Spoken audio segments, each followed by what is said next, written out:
Hello. Well, welcome. I'm so glad to have you all here tonight. This is really a special evening that we get to celebrate the work of these seniors, and it's just good to be able to do that together. Let me pray first, and then I'll talk about just the structure of the evening and the Capstone Project, and then I'll start introducing the seniors. Father, I thank you. I praise your holy name, and I thank you for all the good gifts that you give. I pray that we would be grateful for them and that we would bless you in them. I thank you for these seniors, for the time that we've had to spend with them in the last few years, for the professors who have served them, and I pray that you would give us grateful hearts and that you would bless this evening through Christ our Lord. Amen. Well, we are going to be seeing their presentations for their capstone projects, which are projects they begin junior year, sometimes even earlier if they're imagining what they're going to do.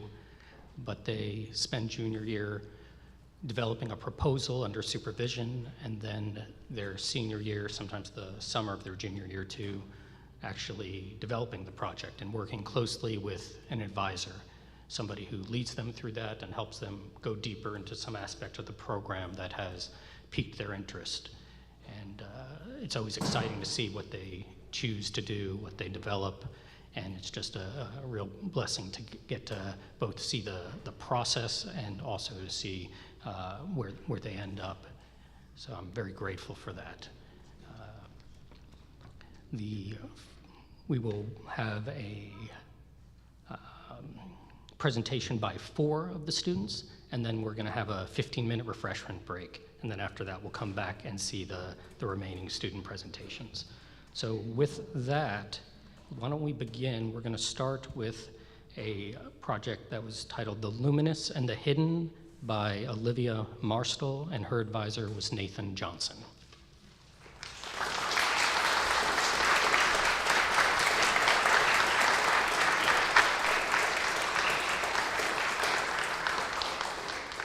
All right. Hi. My name is Liv, and like Mr. Spun said, for my senior capstone, I wrote a collection of familiar essays titled The Luminous and the Hidden, centering on the theme of attentiveness. So tonight, I just wanted to take y'all through some of the key themes and elements in that work and kind of share how my time in education at New College Franklin has really formed this creative project. And then if we have time at the end, I'm going to read a brief excerpt. But before I do that, I just wanted to, again, thank you guys for coming and for celebrating the work of New College and the work of my class. And I also wanted to just take a moment to thank Professor Nathan Johnson, who was my advisor on this project. Without his insight and his encouragement and all of the time that he poured into this project, it would not have come to fruition. So thank you to Professor Johnson. Okay, so first of all, what is a familiar essay? Douglas Atkins, in the introduction to his book, Tracing the Essay, says that the familiar essay is a form in which you talk about something by talking about yourself. It's a conversational essay in which the author reflects on his share of common human experience, what Atkins calls the amateur's haven of knowledge. And beyond that description, there are very few concrete delineations. For centuries, if you were a literary man, you wrote essays. Montaigne, Bacon, Addison, Chesterton, and many others have all contributed to a large catalog full of essays titled On This and On That, and sometimes even On Nothing. So the familiar essay then is on something and has a casual air to it that lends itself to contemplation. It invites the personal insight of the author on any given subject. It invites personal memory and philosophical meditation and poetic allusion. In a familiar essay, you are free to follow a thematic thread through 1,000 different thoughts, provided that they are all sufficiently interesting, of course. My junior year, we spent a semester learning to write familiar essays, and I decided that I really wanted to dig more deeply into this form for my senior capstone. One of the things that has been such a gift to me during my time at New College has been a deeper appreciation for the interconnectedness of knowledge. For example, in our sacred theology class last week, we were reading John Owen on the Holy Spirit.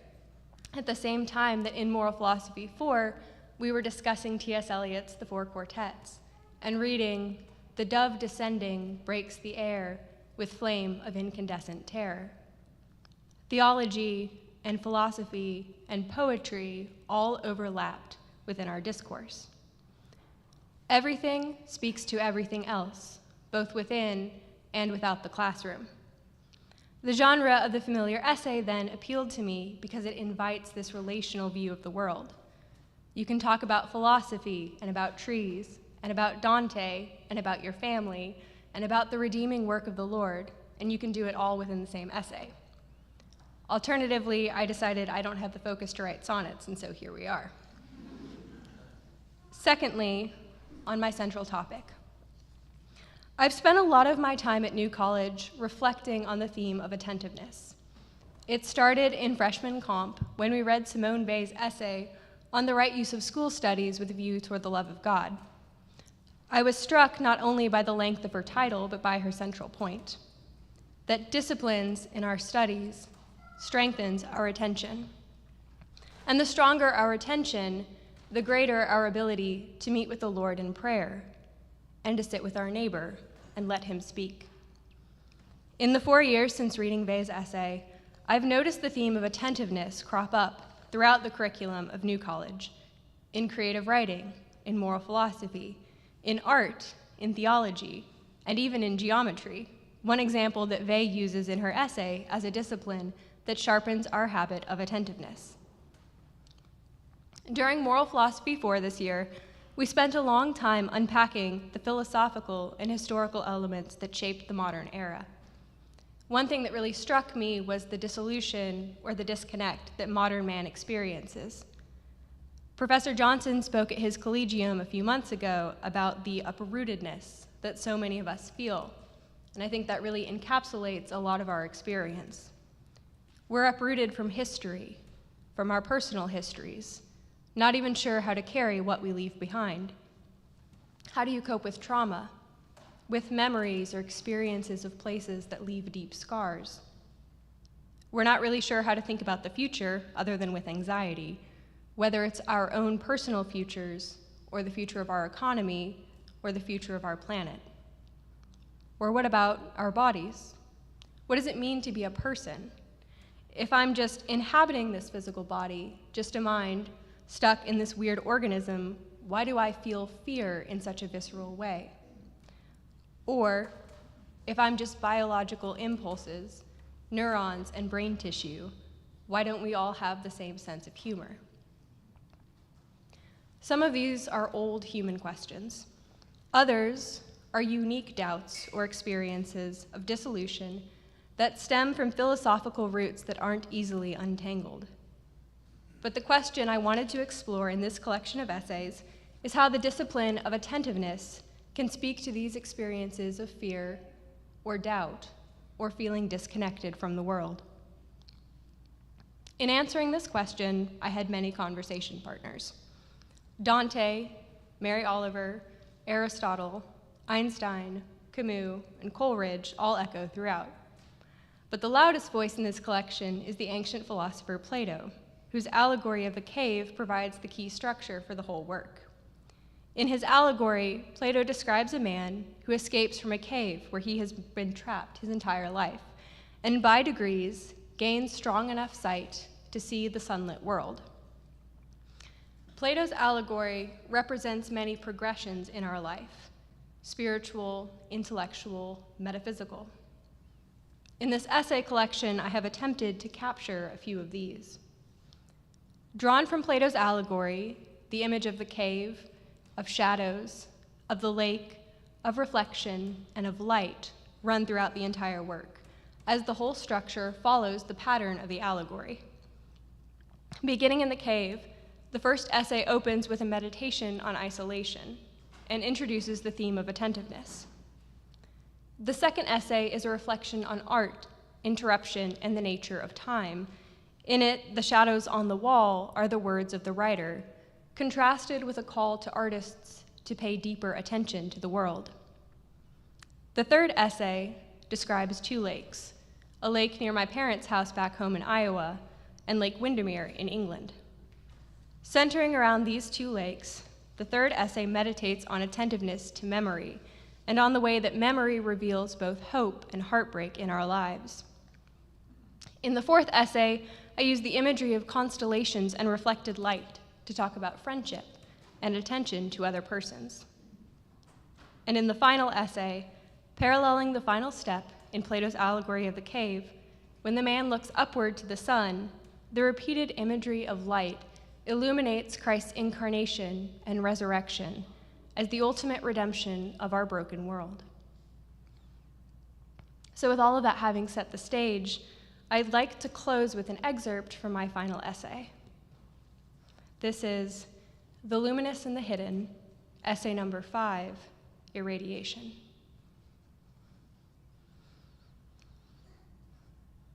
The question with which I have wrestled within these pages is this: when I sit with all of the loneliness and fear and numbness that I have ever carried, what do I discover?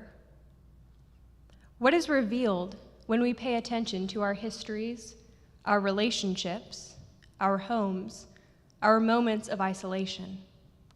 When the lantern is blown out in the cave and the darkness rushes over us, what do we learn? I will show you what I have learned. I am 21. I am walking through the National Gallery in London while rain blurs Trafalgar Square outside. Like Coleridge's Ancient Mariner, I wander room from room, impelled not to recount, but to absorb. I soon abandon any hope of seeing everything and begin instead to linger. In each room, I select a painting or two and stand still, studying the strokes of paint, ecstatically, blissfully, out of time, wholly intent on every new work. I give Turner the most attention. I love how he paints light, golden and diffused. Then Caravaggio, master of chiaroscuro, whose homely peasants scowl and bumble around each frame. Passing through the Renaissance, I stop, transfixed before a painting of the risen Christ. The disciples, beards dark and wearing robes of heavy red and blue, crowd around their Lord, while he stands before Thomas, one hand extended to reveal his scar. Thomas's head is lowered, and he digs a finger into the gouge in Jesus' side, frowning as he tries to puzzle out the meaning of the wound.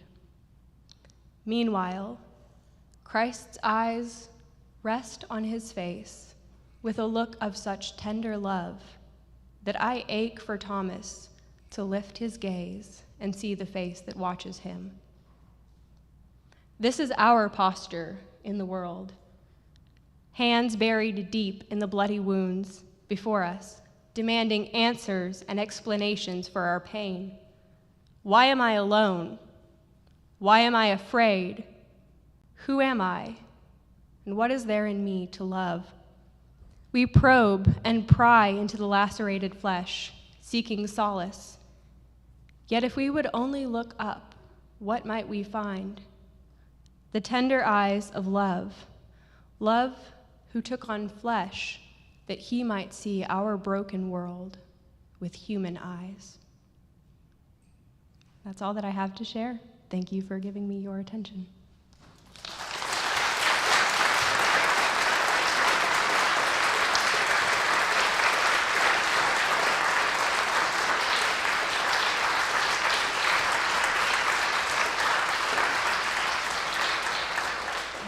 I think we have a few minutes if anyone has any questions.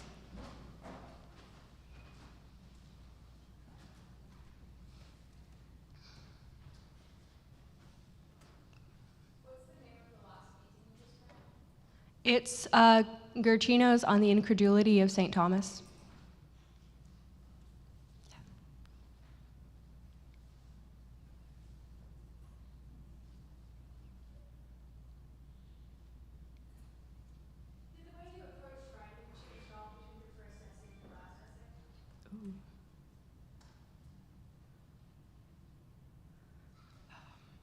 It definitely did. I would say between the first draft and the last draft. The first essay was a lot more, it was actually a lot easier to write because it was focusing on a lot of memories that I had already sort of been meditating on and reflecting on, and it was coming from a place of meditating on things that are hard and things that are difficult, which I think are often a lot easier to write about. The last essay took me a lot longer to write, and I had to sort of teach myself new ways of thinking about writing in order to be able to write it, because for me at least, I found it much easier to write about heartbreak than about hope.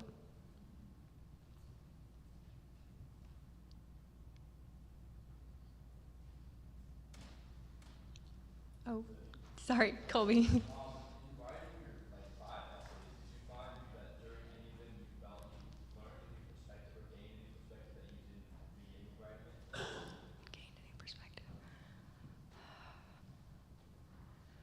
One perspective that I gained throughout the writing of all of them is that writing is so much more rewriting than I thought. I rewrote the entire collection about 4 or 5 times, and the final product is not almost completely, it's very different from the first product. And yeah, I think now the next time that I go to write something, I have more of a perspective of, I'm gonna have to rewrite this 7 or 8 times, and that's okay.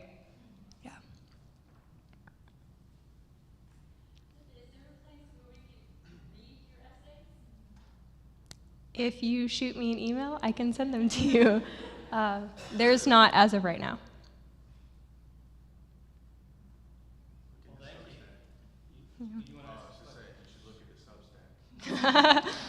And on that note.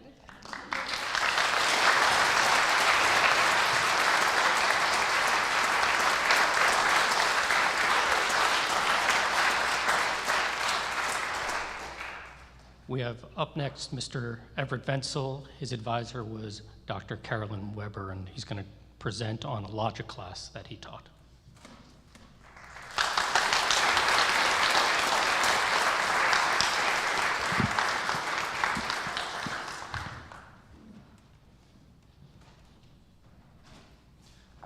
I do not endeavor, O Lord, to penetrate your sublimity, for in no wise do I compare my understanding with that. But I long to understand in some degree your truth, which my heart believes and loves. For I do not seek to understand that I may believe, but I believe in order to understand. For this also I believe, that unless I believed, I should not understand. My name is Everett Wenzel.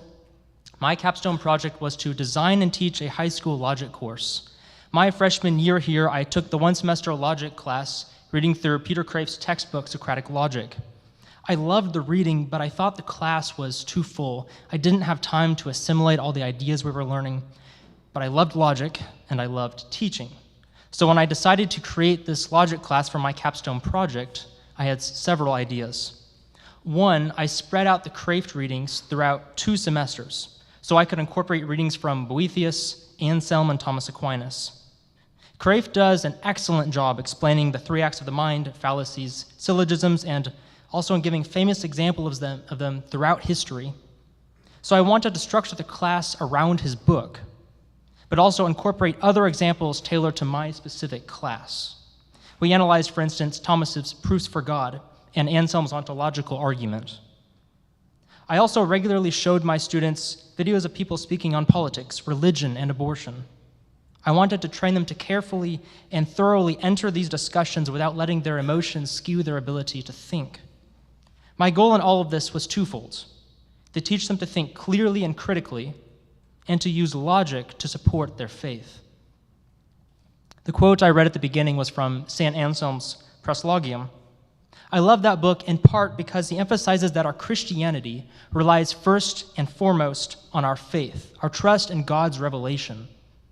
But out of our desire to know God, we can use our minds in humble reliance on Him to understand that which we already believe. Someone brought up free will, I think, in my first class, and I promptly asked that person to logically reconcile free will and predestination.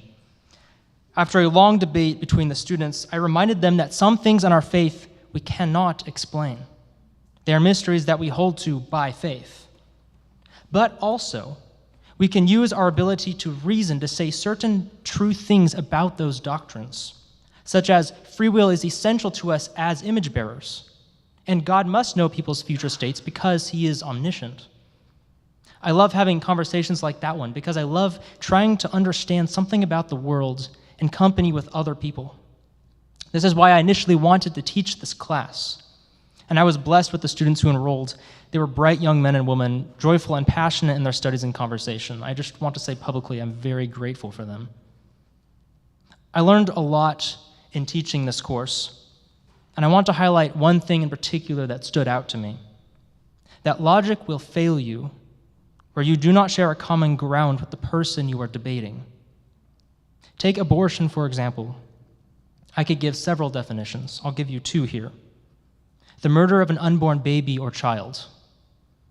The intentional killing of a fetus to end a pregnancy.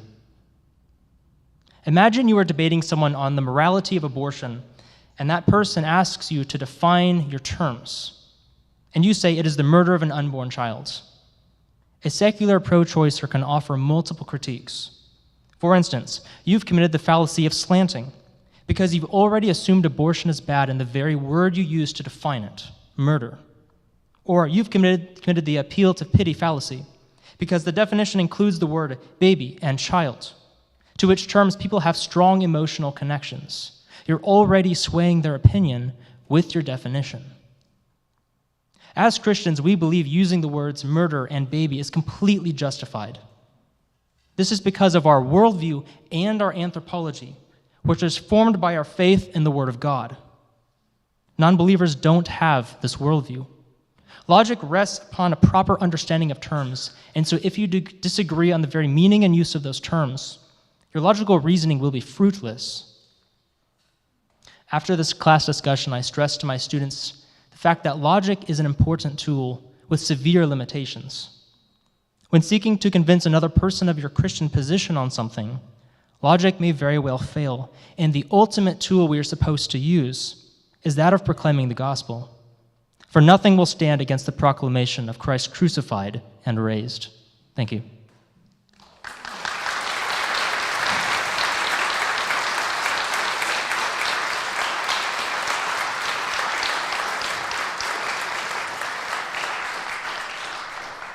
Are there any questions? Yes.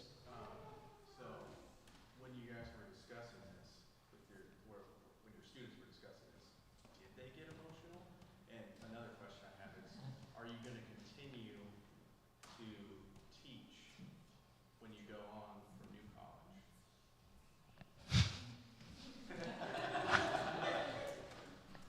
Overall, my students were incredible. They were able to very logically analyze and debate without letting their emotions skew their ability to think and discuss. So yes, there were emotions involved over several issues, but overall, it was incredible. Great response from them. And will I continue to teach? Lord willing. I'm taking a break this year. Yes, Dejan, one of my students, by the way. As a student of your class, I just want to say you were a fantastic teacher, and I loved everything about it, and I learned so much. But I was just wanting to ask you, what do you think was our consistent in your teaching? Was there a consistent roadblock that we come across that we just couldn't really pass, and that was a logical problem we just couldn't pass consistently? It's a problem that I've seen every year here at New College, from freshman year to senior year, and that is the fact that when you're using a term, you're expressing a concept in here. Other people hear that term, and they have their own concepts that are slightly different, sometimes radically different from yours. So there's a lot of ambiguity in what you're saying and how it's received.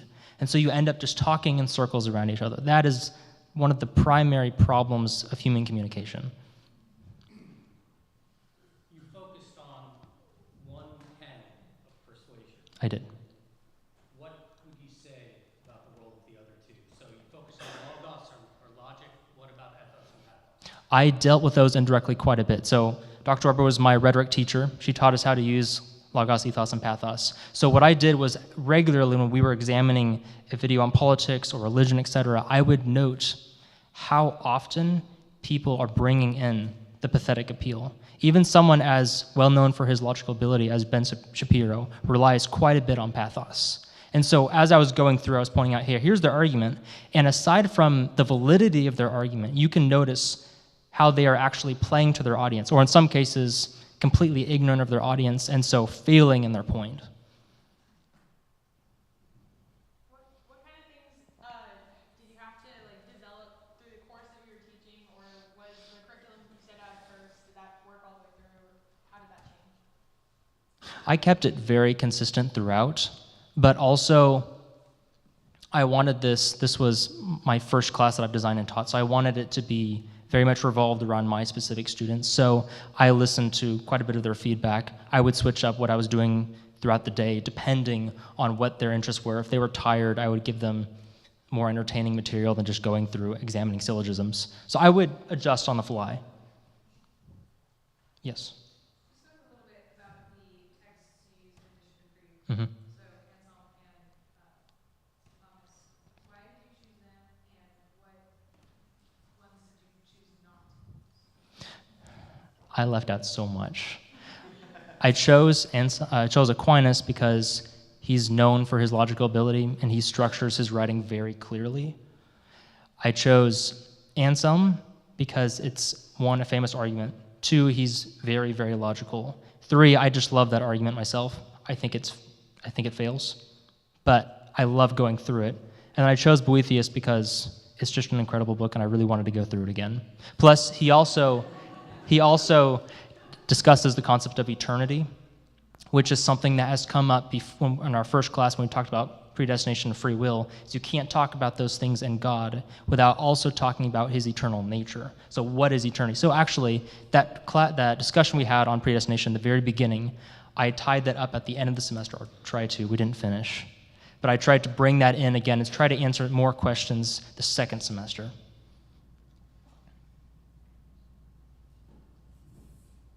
Yes, Faith? Something that your students taught you that you were not expecting. I could say a few things, but I think on a personal note, I didn't realize how much the attitude of the students affects the teacher. And I was blessed with students who were committed and engaged. And that was both a great help to me as a teacher through 2 semesters, but also as a student, going back into my classes and thinking, hey, I want to bring this enthusiastic attitude back into the classroom.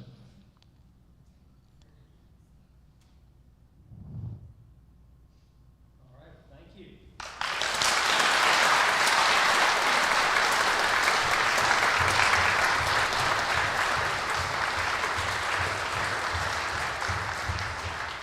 We have up next Zachary Holbrook. I advised him, and the title of this presentation is Writing with God.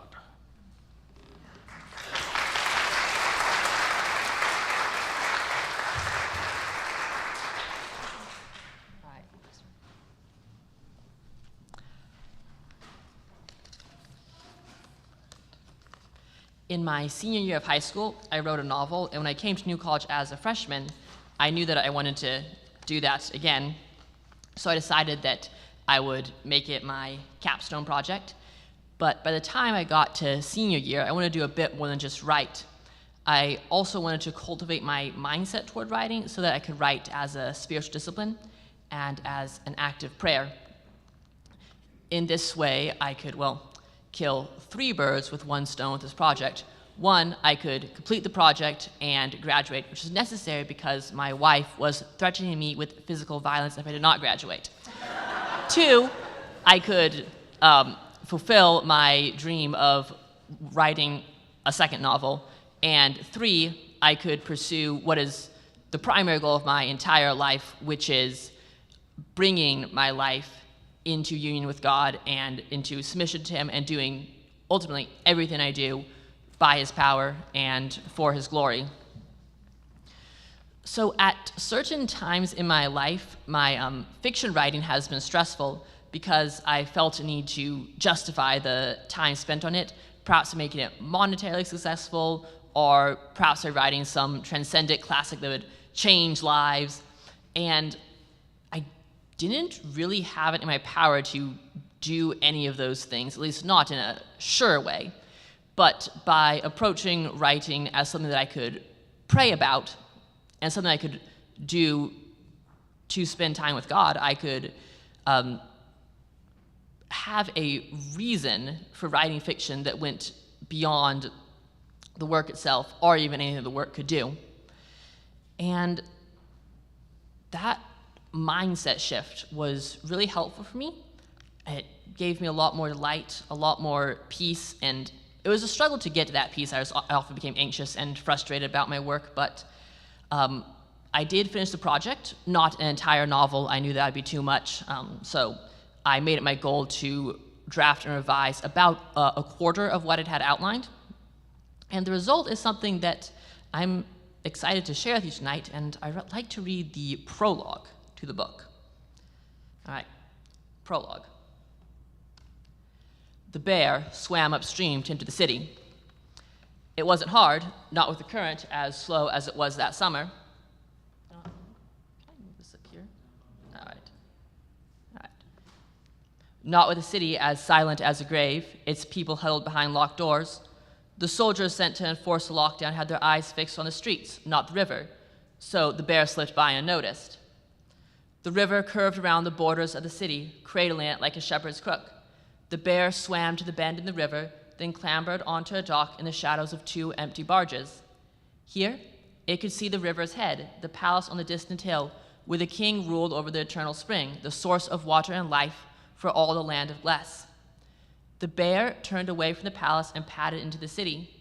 Although it knew not the way to the person it sought, its footfalls were confident, guided by the dormant magic in its veins. This was not a full-blood magic bear, those have been wiped out long ago, but it was a half-breed, offspring of a mundane grizzly and a human woman who had, for a short time, been cursed to assume an earth-sign body and mind. Tonight, that woman was in danger. The bear could sense it. Light blazed from the center of the city, torches lit by soldiers surrounding the barricade where the last of the rioters sheltered. The revolt that night had been hopeless, ill-thought and poorly executed, an unconscious convulsion of the peasantry rather than a serious threat to King Braston's power. And yet, that the once beloved king should face any threat at all, it was important, though not one the bear could recognize. The bear recognized the tension, however, silence coiling in the streets like a viper. It neared the torches, growing more uncomfortable with every step. It preferred the dying forest, where scraggly trees scraped the skies, and it faced no human except the occasional trapper who fled at the bear's presence.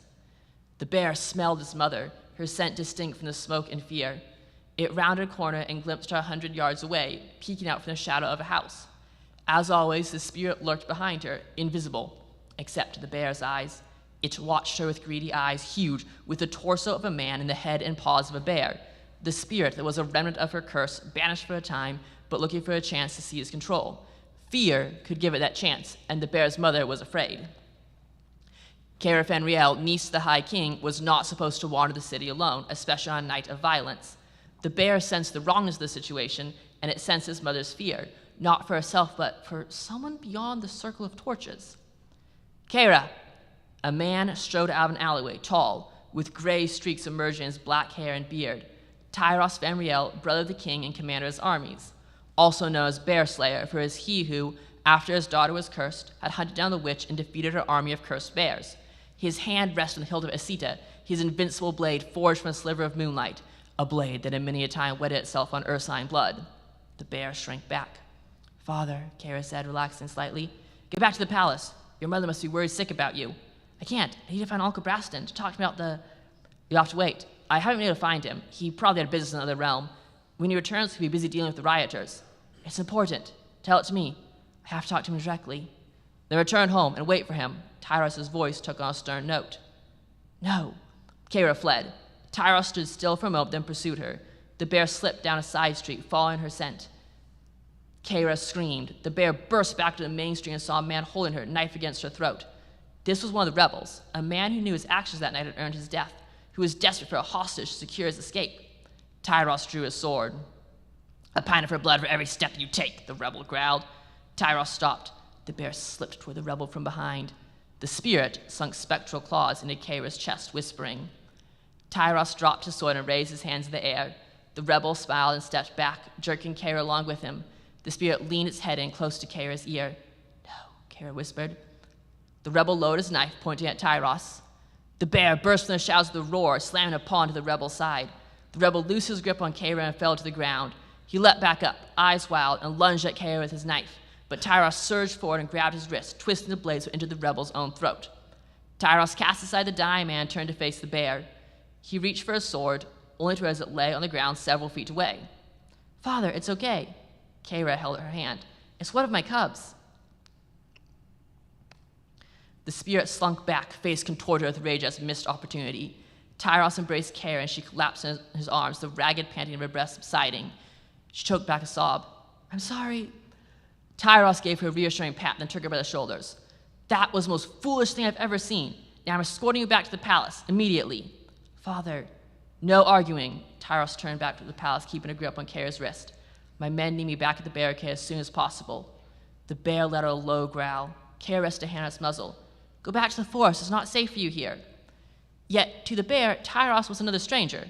It recognized the man's scent as only reminded of Keira, but knew nothing of their relation as father and daughter, only that Tyros' presence gave it a dark foreboding. It stepped in front of Keira. Tyros released his daughter and retrieved his fallen sword. "Can you control that thing?" Tyros asked.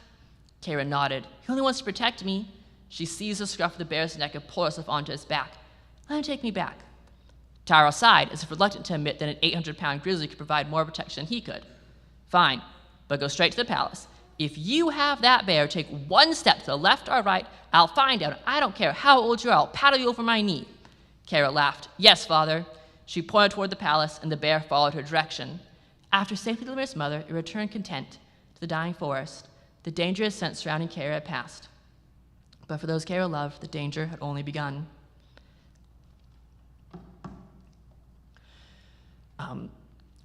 I was also blessed with a friend who illustrated parts of the book, and so I'd like to show those to you.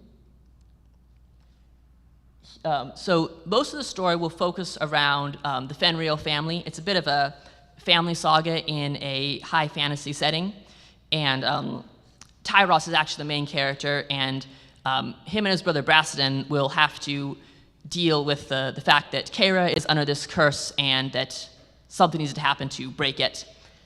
This illustration shows the cat Fenrir, who's Brasidon's wife, and Cassandra, who's Tyros' wife, as well as Cassandra's two young boys, Perrin and Bai. And this is Tyros and Brasidon. Tyros really looks up to his big brother. Tyros and another character that I can't tell you about without spoiling. Here's Keira, her bear, another character you haven't met yet. And finally, Keira and her bear.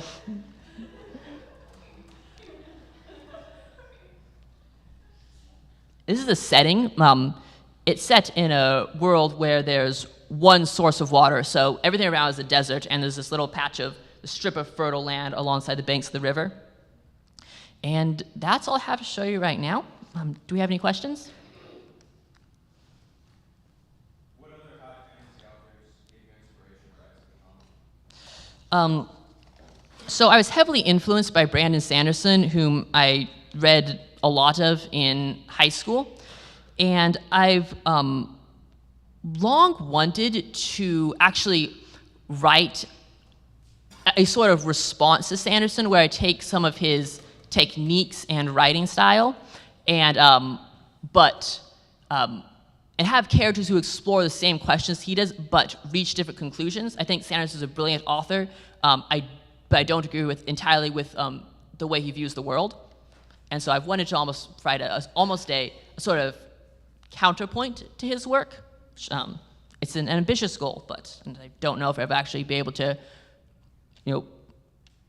do that successfully, but it's been on my mind for a while. Yeah, kind of on that note, writing high fantasy,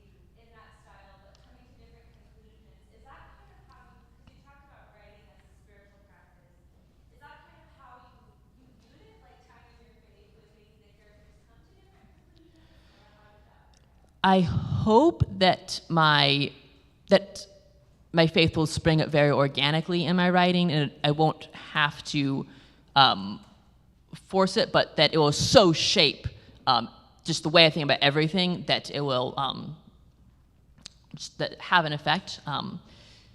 So particularly with this book, I've really been focused on the story and letting the themes develop very organically. But yes, my prayer life and my relationship with God has been influencing that. You talked about writing as a spiritual discipline. How much have you thought about reading as a spiritual discipline? And so your own reading life as a spiritual discipline, and bringing prayer into that.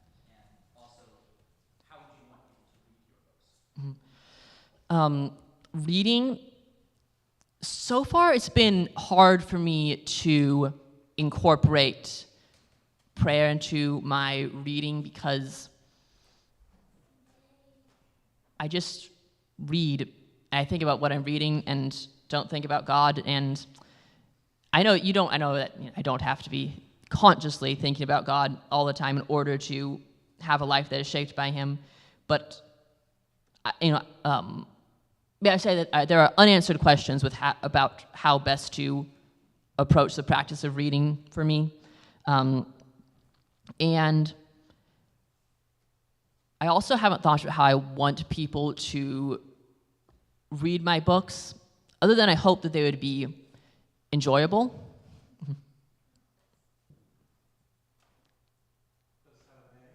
It used to have a name, and then my advisor said that it wasn't a great name, so now it doesn't have a name.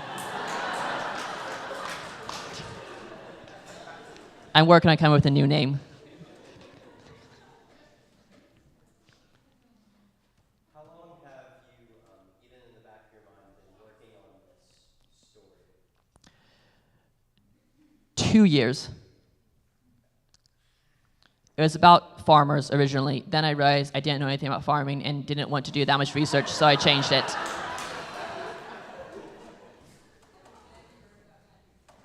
Yep.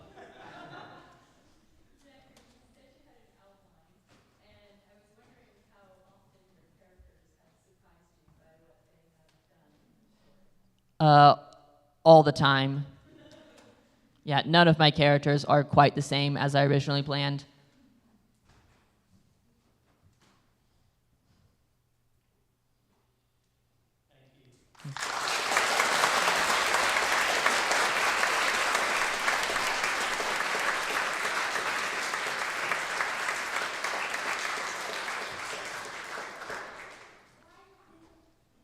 Well, we have Gabriella Schell next. Her advisor is Caleb Ferris, and she gave her presentation the title, Sculpting Dust, A Study of the Hand.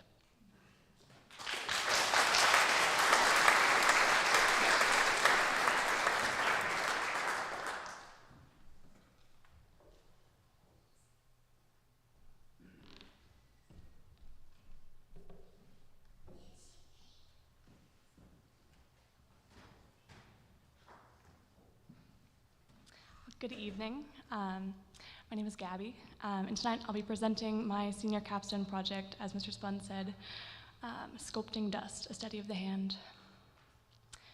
This study is one that I have worked on in 2 parts. The first is what you see here, an actual sculpture of a hand.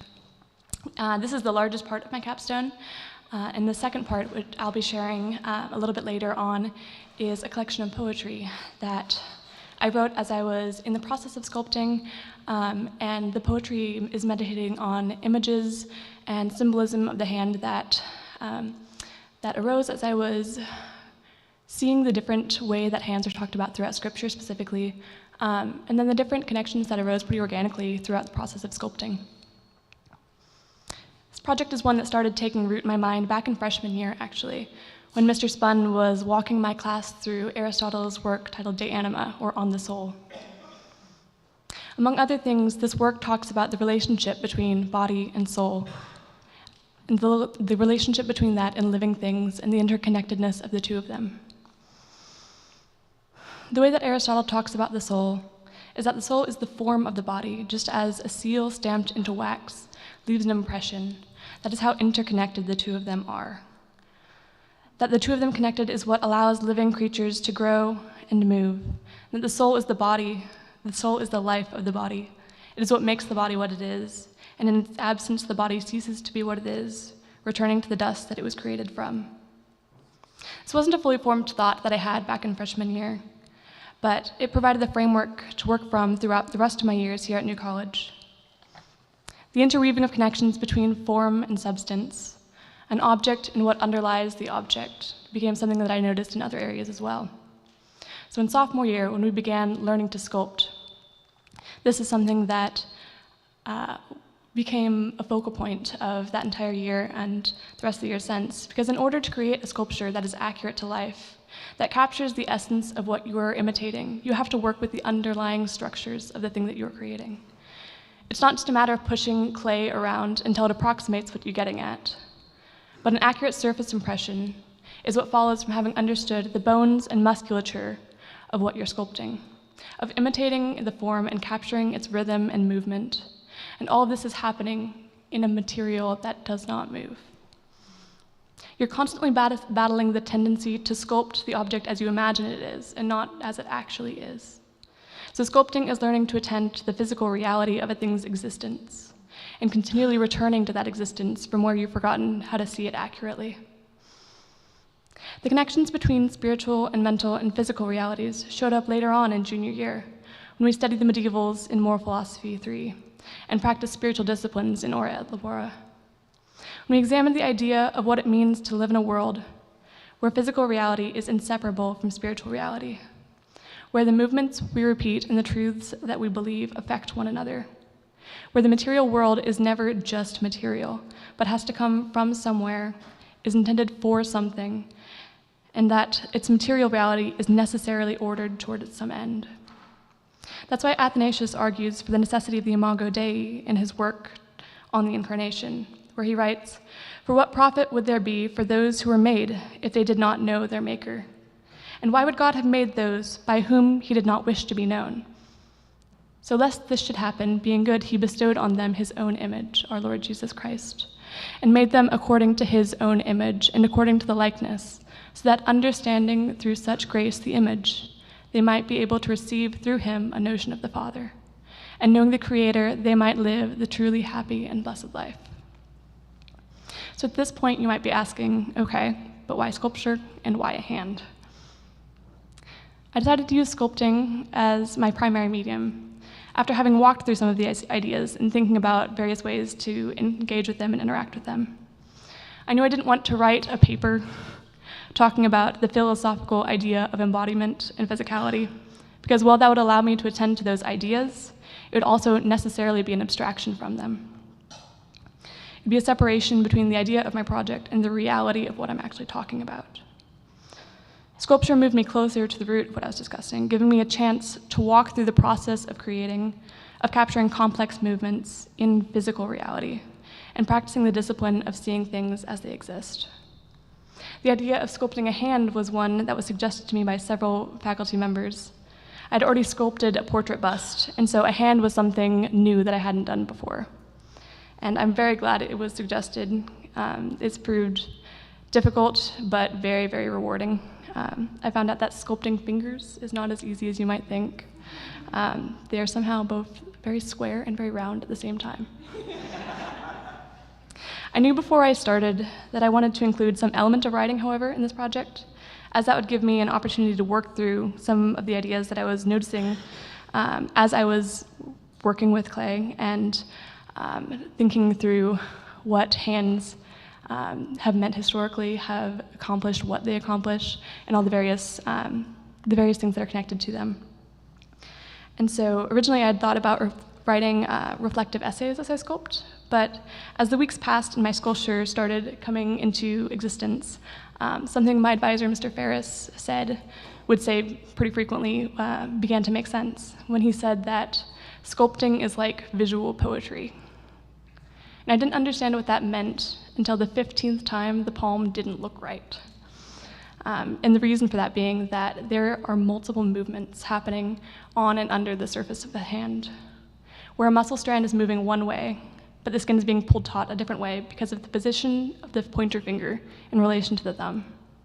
Yet all of them are held in relationship to one another, none pulling farther than the others can reach, and working together to form a whole hand. And in the same way in poetry, meter and rhyme and cadence of words all move in different directions, but all of them are elements of a composite whole, communicating the same idea. When I started to understand that, I began writing a series of poems to accompany the sculpture. The 5 poems that I ended up writing were shaped around the associations that have followed after each finger of the hand and the various images that have tended to accompany them as well. And so meditating on each of those individual fingers and what they represented, as well as what hands have done throughout scripture, throughout history, what they have meant, from where they were used as a tool of murder against Abel, to how Moses talks about the finger of God that wrote the 10 Commandments, to Christ healing the withered hand of a man. And so to close, I would like to read you one of those poems. It's the 4th one of the collection, drawing on the symbolism associated with the 4th finger, otherwise known as the ring finger. We obviously tend to think of it in relationship to the wedding band, but even underneath that tradition, that finger has been connected to various ideas of healing and restoration. In my time in the medical world, one of the things that was told to me really early on when I was learning to take vital signs was that there's a vein connecting the ring finger straight to the heart. And I don't know if that's technically accurate, but that's an idea that has been accompanying that for a very long time. And so here is poem number 4 of the collection.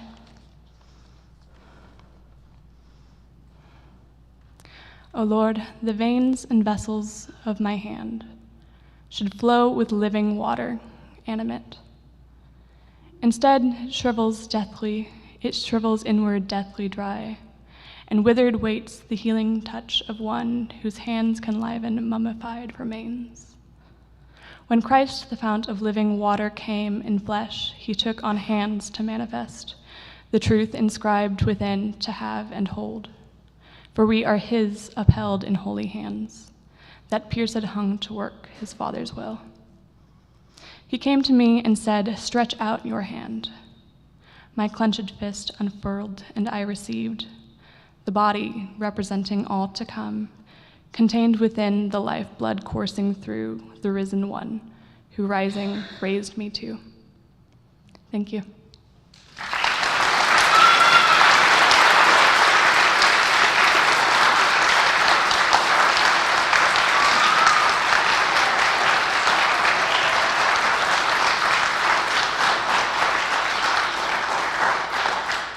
Are there any questions?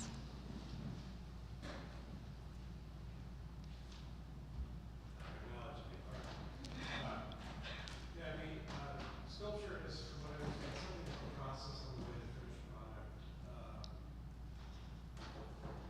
Sketches, maybe a smaller rectangle, maybe there's some understructure as you go to finish. How did you go about that process? Yeah, so the beginning portion of the sculpture was probably the most difficult part, because you have this idea that you're going to sculpt something, you're going to sculpt a hand, and then you ask yourself, okay, how does that actually work? How can I create something that will hold itself up and not just fall over from all of the weight of the clay? And so the way that I approached this, with the direction of Mr. Ferris, my advisor, was that I created an armature base, which is this wooden platform, and there are wires that are connecting it from the bottom that have kind of a loop around where the palm is, and then individual wires for each of the fingers. And that's kind of like the base skeleton. And from there, it was a process of pulling up anatomy books and figuring out where the bones of a hand are, how they connect, how they can be placed in relationship to one another as a hand actually is, and not just the way that you think the bones of a hand should look like. Otherwise, it will not look like a hand if you do that. And so then it was a lot of reconstructive surgery, as Mr. Ferris calls it, where you put something in place and you might work from there for a little while, and then it doesn't look right, and so you have to walk it back, you have to scrap it, and start back a little earlier until it looks right.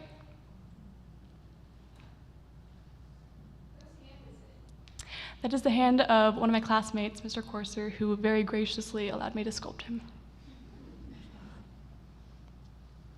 I assume there's some sort of symbolism or something going on with the position of the hand, or how do you go about using that? Yeah, so part of it was different symbolisms associated with that. I at least personally associated with that. And part of it was I wanted something that was not too closed, because that's not very interesting, and not too open, because it's also not very interesting. And so you have to have something in between where there's some movement, but not so much so that it would be really hard to hold for a long time, to hold that posture. And so the way that I have it now is something of the image that I have of what it means to receive a benediction. Although that would be more like a side posture, and this is upright because I couldn't figure out how to do it from a side. I guess I could have, anyways. So that was part of it, at least. It's very extended, which is one part that I wanted to communicate. Is that hands, one of the first and foremost things I do is to reach out, whether that's reaching for another person, for an object, for an idea. Part of what humans do is that they reach out. And so that's something that I wanted to communicate as well. In terms of structuring the poetry, you said the fourth poem was connected to the fourth figure. Is that how you started it down? Is that how I what? You structured poetry. Yes. Yeah, so I realized I wanted to write poetry, and then it's a big wide world, and where do you start? And fortunately, I could count to 5. And theoretically write 5 poems. And so that was the idea behind it. And there's various each of the poems has a different rhyme scheme, different structure behind it, and so I'm doing a couple different things with that. The first one that I wrote was in dactylic pentameter, because a dactyl is also the anatomical word for a finger, because it's a long, short, which is also the meter of that. So.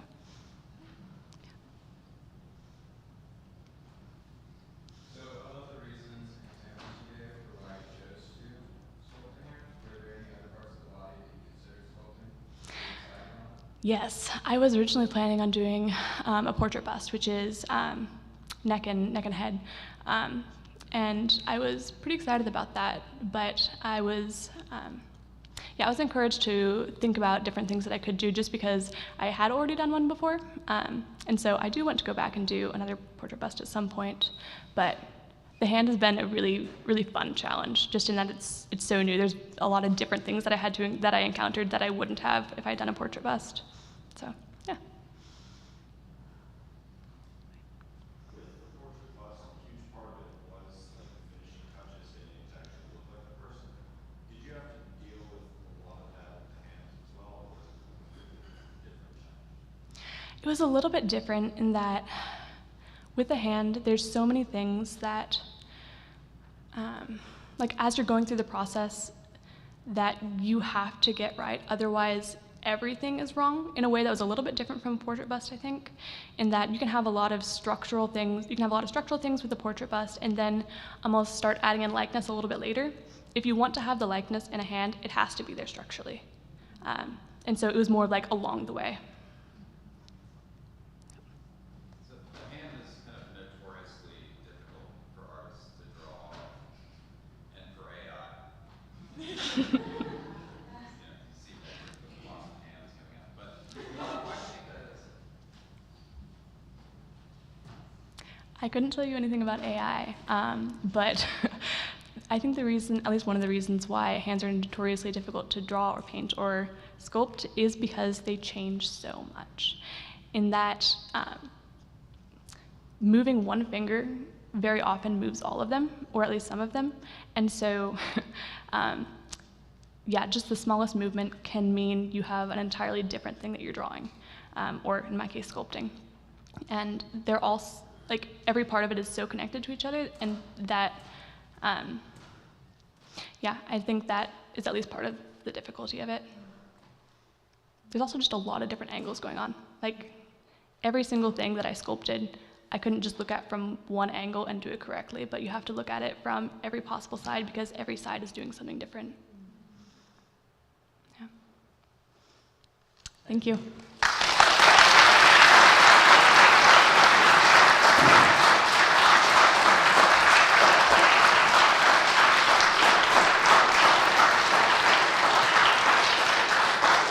We'll take a 15-minute break, and then we'll be back for the last few seniors.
get going, so if you'll start settling down.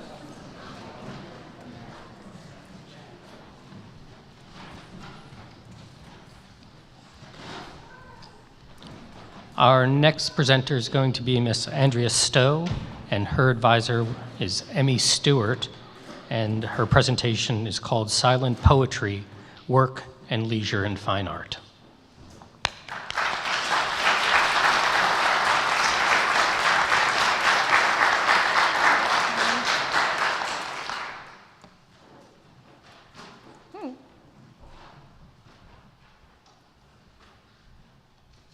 Good evening.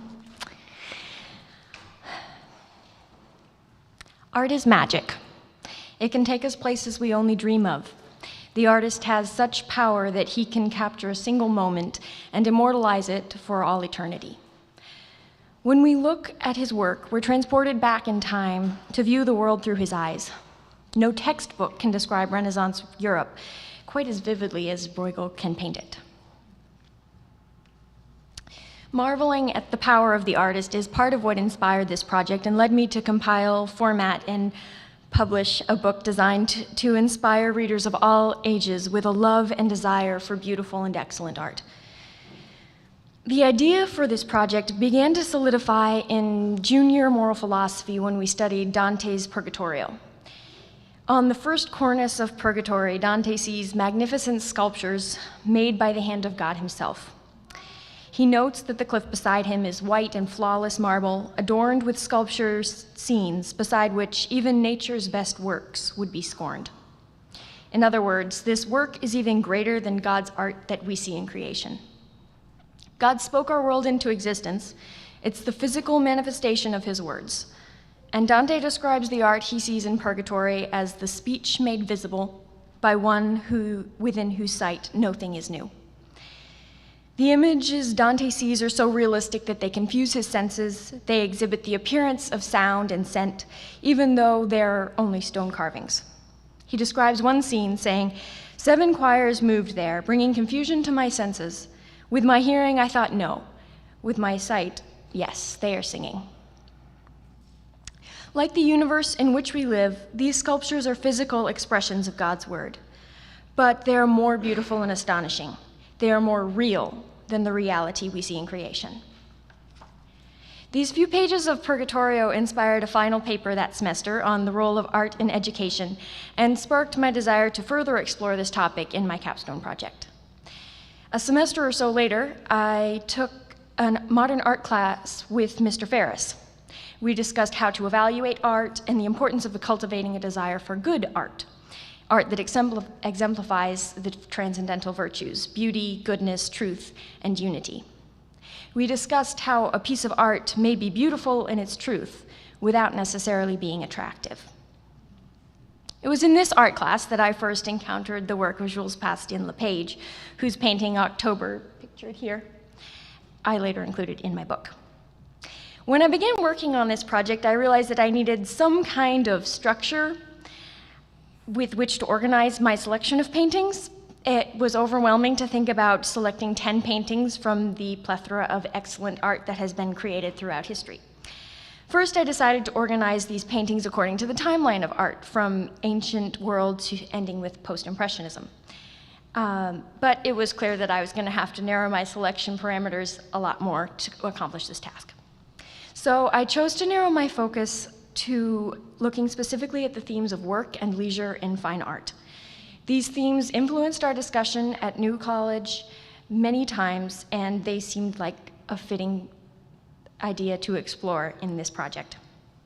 Although not explicitly stated in the book, it includes roughly 5 paintings depicting work and 5 of leisure. And I say roughly because several of the paintings you could argue either way, depending on your perspective. So, slow art. Ultimately, this project grew into a tool for parents or teachers endeavoring to explore art using picture studies or slow art. Slow art encourages us to slow down and look deeply and intentionally at art. In an increasingly digital and virtual age, we often lose the ability to sit quietly and look and ponder.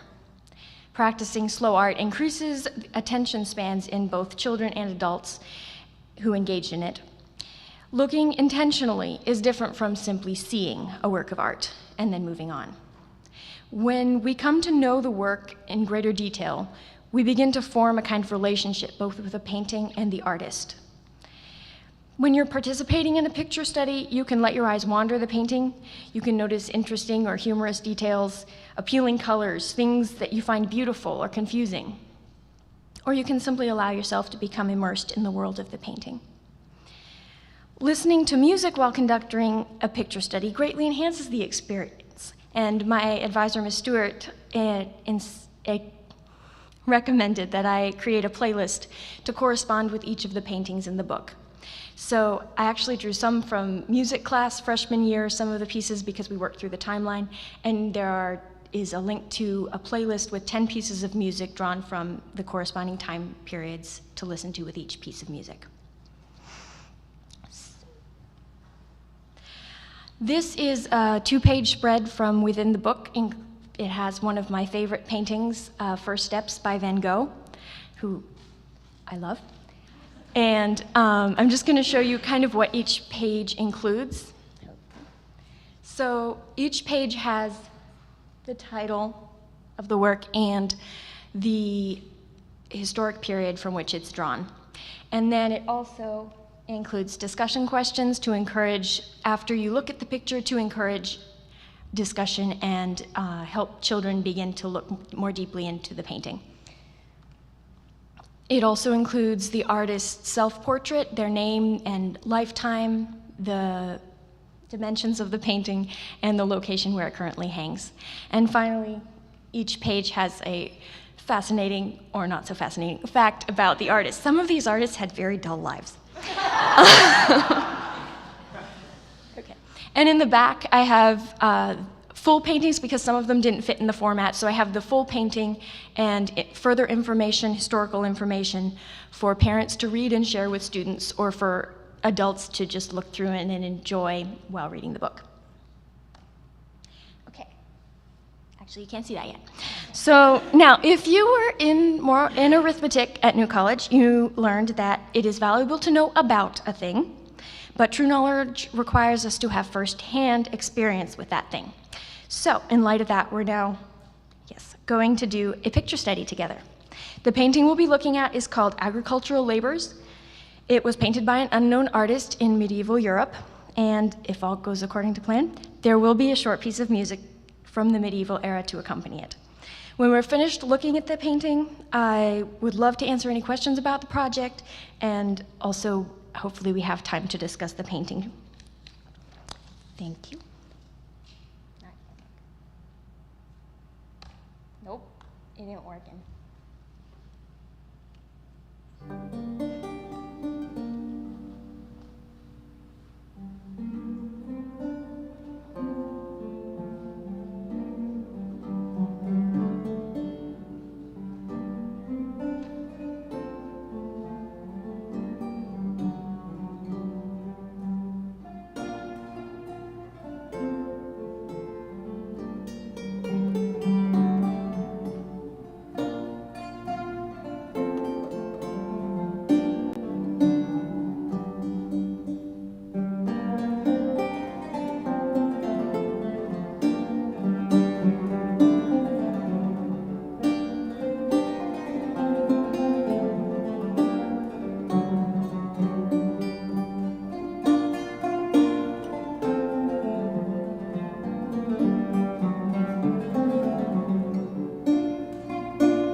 Wow. Every time I look at that one, it's like something else comes out. It's very busy.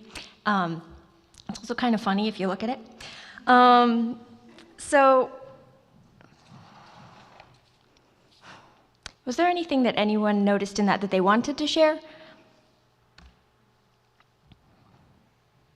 Yes. I think we kind of tend to consider perspective drawing a Renaissance technique, but there's actually quite a bit this artist understands about perspective. Things in the foreground are larger than things in the background, and what's really interesting to me is he also understands atmospheric perspective. As more of the atmosphere intervenes, you get a bluer background. But I was also noticing at the same time, he's very reluctant to do any overlap with his people. So, kind of with some of those logs on the ground, he's made sure to squeeze the logs in and around people. And I wonder if that's just a little bit too far beyond his concept of perspective, or if he just really wants to make sure every detail is clear. Yes. Yes, that's a big thing that sticks out to me in this picture is the perspective, because he definitely has it, but then there's points where it's definitely missing, like the guy on the right who looks like he's about to chop off his cow's head instead of chop his wood. So it's really interesting because he's definitely playing with that, but it's not quite fully formed yet. So some other things that stand out are like the colors in this painting. There's a very limited color palette with a lot of red and blue in it, which has its own meanings. And then the perspective, of course. So yeah, whoever painted this, well, actually, this is agricultural labors as it appears in the book, so you can see the discussion questions. I'll just read them. I don't know if you can read from there.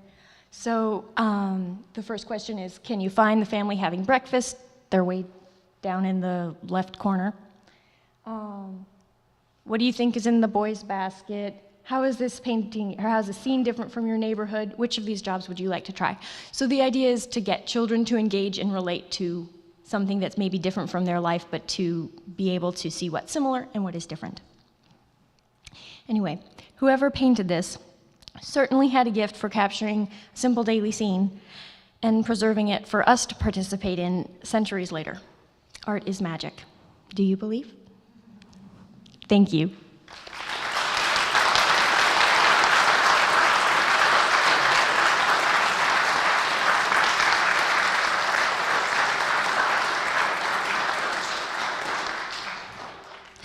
Were there any questions?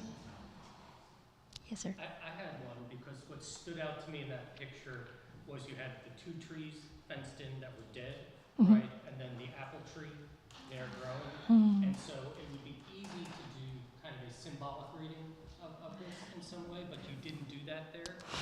Or did you avoid that on purpose, or do you have any thoughts on it? I did not avoid it on purpose. That's very interesting, but I hadn't thought of it before.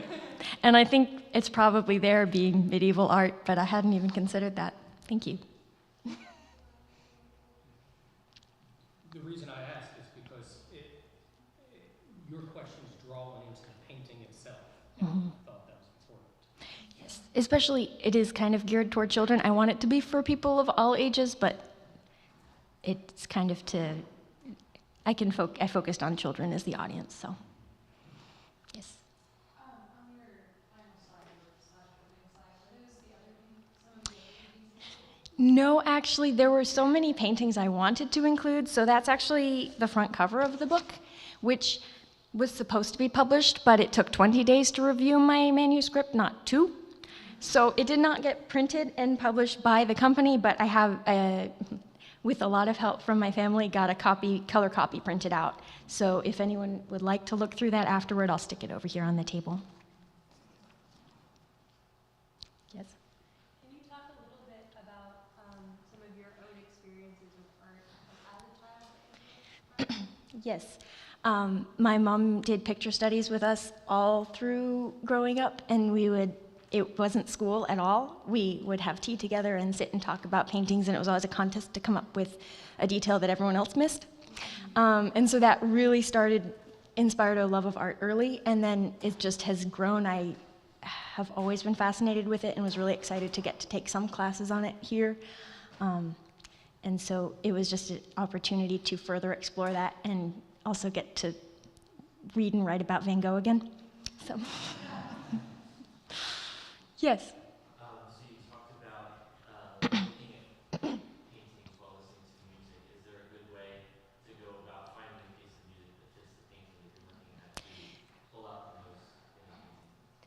I think that's probably subjective, but I think a good place to start if you're looking for something would be to find something in the same historical period, because that would be the sounds that people living in the painting you're looking at would be hearing.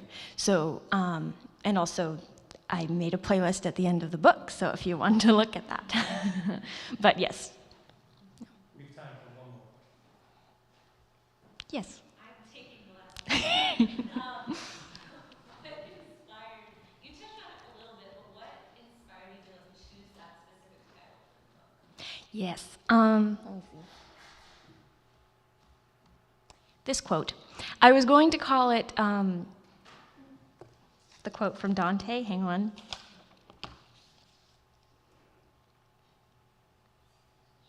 I can't find it. Speech made visible. Sorry. And then that got confusing, and I didn't want to have to explain in a preface why I used Dante and why it was a weird title. So I put this quote is in the preface, and it's from Simonides of Ceos, or however you say that. And he's quoted as saying that in I think Plutarch's Lives, and it just kind of stood out because it was something we talked about in poetry class. It was something we talked about in art class. Michelle mentioned it in her presentation, just that the mixing of mediums, and so. Yeah. Thank you.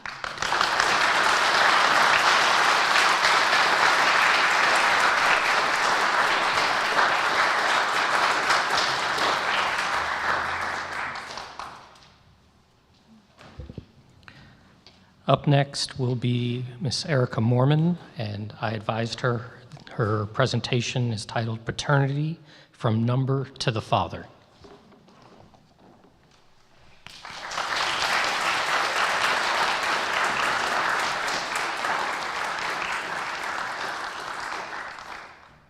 Hello. So I'm Erica. I'm going to use this in just a moment, but first I'm going to tell you, so I started this project really my first time I ever stepped foot in this room. I never thought I was a math girl. I did not like math at all growing up. And when I first came and visited New College, they did some things with math during the perspective weekend that I was like, whoa, that's the coolest thing ever. And now here I am, 5.5 years later, doing it for my project. So it's very exciting, and math has come to life. So the reason that math has come to life is because Scripture is full of sonship, and I will explain that. But it has been so cool to see the incorporation of all of these ideas, and how when Christ says that I am the way, the truth, and the life, he means that he is the one who is the truth, and so every bit of truth is all interconnected in him. So what we see in Scripture is going to play out in the creation around us, and that means Christ, the Son of God, is going to be represented. There's going to be sonship in everything, and in creation, which is not just the physical things we touch, but also like the ideas we have, and math.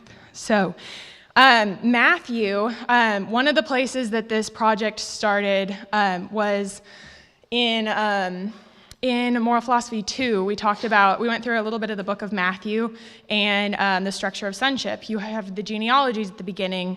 Out of Egypt have I called my son. Then Christ goes to his baptism, and the Father calls him up out of the water, saying, "This is my beloved Son, in whom I am well pleased." And then Christ goes to the temptations in the wilderness. So for my project, I wrote an essay, and I go through some of those structures, and then I also go through some mathematical structures of math families. So today we've unfortunately lost a lot of the concept of what math can be. I think one of the things I talk about in my essay is I think the idea of like STEM can kind of encapsulate that, where math has become something useful, something analytical, something very like logical and like structured. And it is that, but it's also really revelatory. So anyway, tossing aside STEM a little bit, I'm going to go through some math things, and we're going to see where sonship crops up. So some of these ideas are from Nicomachus, who was a 2nd century mathematician. One of the things he did is he had 4 number families, and I'm going to show you some numbers, and we're going to see where we can pull those out. So the first number, do you guys know prime factorization? If not, it's been a while, I know. We're going to go through, prime factorization is basically pulling out all the prime, I've called them parents in my essay, but the prime roots of the number. So first we're going to look at 105. 105 does 2 go into 105? No. So that's the first prime number. The second prime number is 3. 3 doesn't go into to 105. An easy way to tell that, which is really cool, is if you add the digits. 1 plus 0 plus 5 is 6. So actually it might, I don't know, but it doesn't. We're going to pull out a 5. 5 goes into, okay, I'm so sorry. So 3 does go into it. So the digits add up to 6, which is a multiple of 3. So you can always know when you add those digits together, you'll find, and you have a multiple of 3, you know 3 goes into it. So you can divide by 3. That's 95 times 3. 95, that one, we pull 5 out, and we pull 7 out. So another number I'm going to go through is 90. 90, we can pull 2 out. 2 times 45. 45 is 5 times,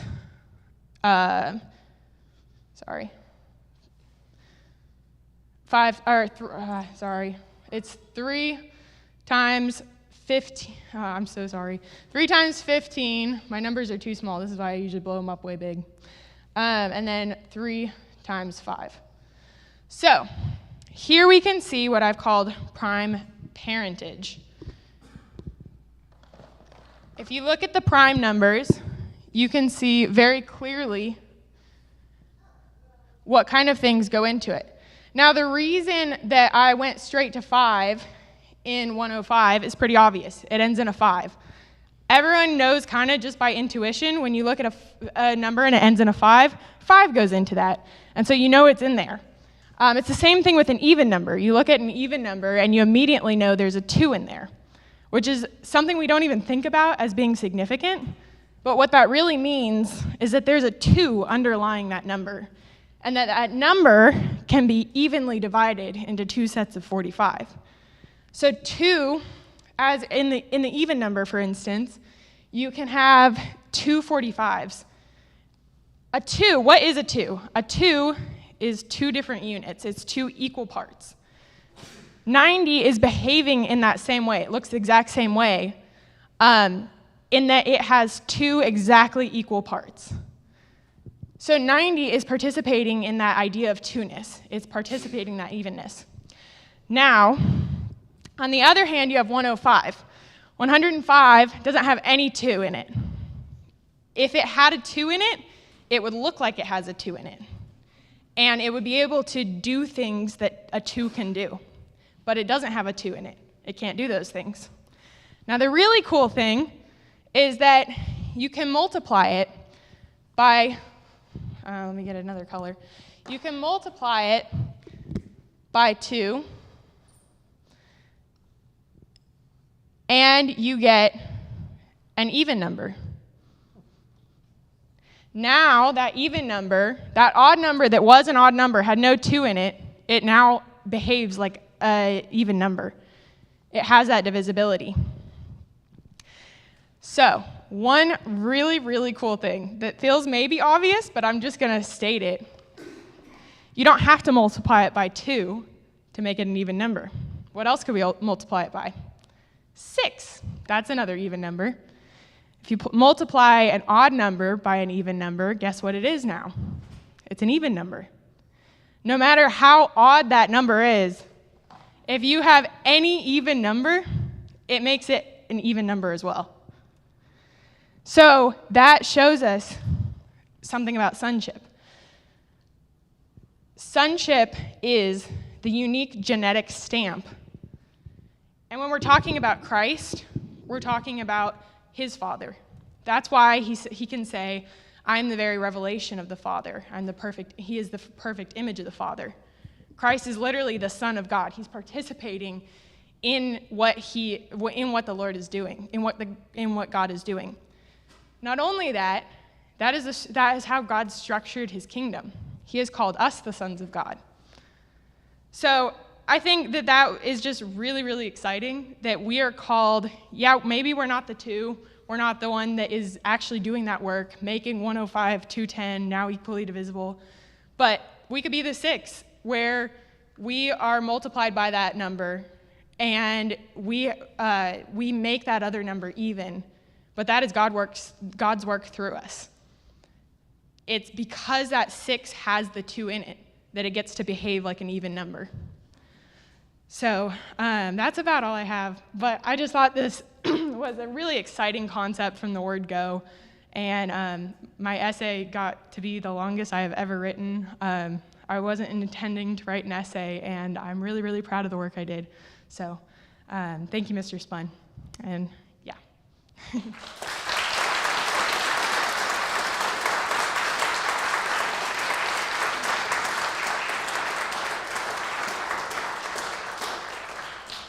Are there any questions?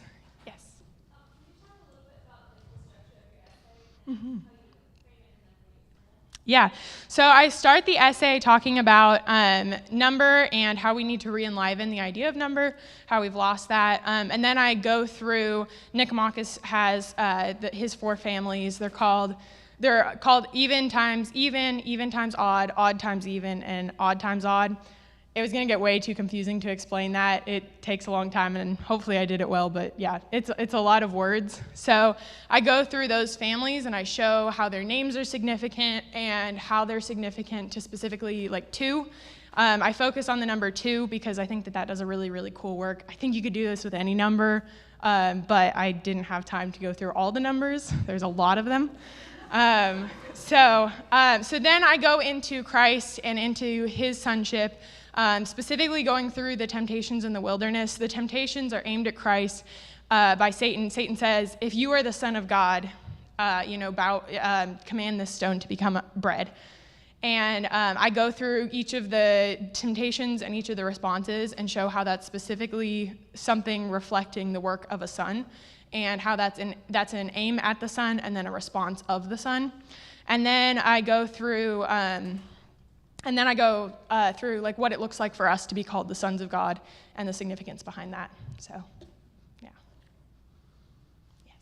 As someone who grew up also hating math, but coming to love math just by sitting in on one class in college, is there a moment or an equation where you really picked up on the beauty of math? Yeah, I mean, honestly, I think it was in discussing Nicomachus. When we were reading him and we were going through number families, this particular concept actually was like the spark of that. There were some things before that where I was like, oh, that's cool and weird that math works that way, and oh, that's cool. But when I saw that it actually means something about who we are, and it means something, one of the distinctions I make in my paper is about quantity versus quality. And that math, yes, it talks about quantity, it definitely does, and that's important, but that it also talks about quality, and it talks about something that God has imbued the world with to reflect him and to reflect, to show us who we are supposed to be. So, yeah. Yes? Erica, this is not a curveball. Have you read Aquinas' thoughts on whether number is real in the Trinity? Mr. Spun and I briefly discussed it, but not really. You would explain that to me sometime. Okay. I'll read it and get back to you. I have about 3 paragraphs of Nicomachus that I'm like, oh, I understand this now. So out of a whole book. So so it's a long process, but I'm so excited to keep studying this. I bought a whole book. It's so exciting. So. So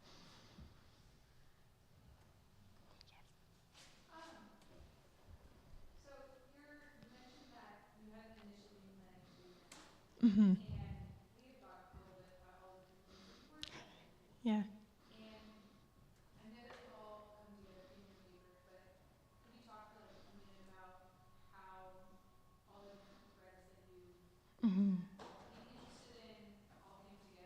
Yeah. Yeah, I think I could expand it and make it like a whole book, and it would like really tie those things together. But so my original idea back when we were like planning things was a documentary, and I was pretty quickly told that's way too ambitious. I agree, way too ambitious. But one of the things I really wanted to do was do this with people, because I think it's I think like Michelle touched on, life is an embodied experience, and particularly sonship is like necessarily embodied. And so I wanted to do this with people. So I conducted 6 or 7 interviews with professors, with people from my church, with some of my classmates about fatherhood and about their experiences with their father, and about number, and about like where we see these things and how we see quality in number, and a lot of cool things. And that, even though that doesn't really show up explicitly in the paper, it's very, very implicit of like the conversations I had with Mr. Wilbur, and the conversations I had with Mr. Norenberg, and Mr. Spun and others. Mr. Johnson and I went through Nicomachus for a long time, so that's definitely here.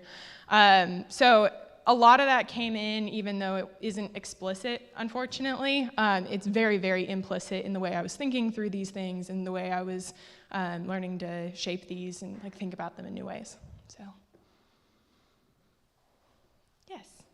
How has learning about all of this changed anything in your daily life and how you live? Well, like I said, I was not a math person before, and now I very much am. I am thinking about starting to develop, next year I want to start going through Euclid and going through Nicomachus and developing, over like a 10-year process, really giving myself time, math curriculum.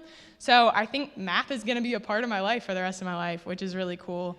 I think even the way I think of things ties back to number really, really naturally now, where I go to, oh, that's like what this 2 is doing, and oh, that's like this thing, and oh, like these numbers are coming together in this way, and we see this creation, like you're walking through the park, and I don't know, those things like stick out in a way they never did before. It's really exciting. So. Thank you.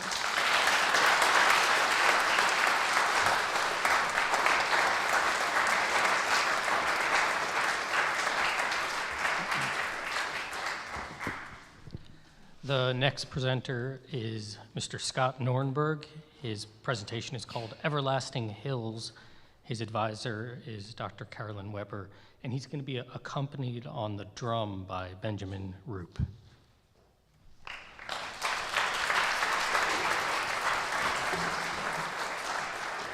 Thank you. Good evening. So,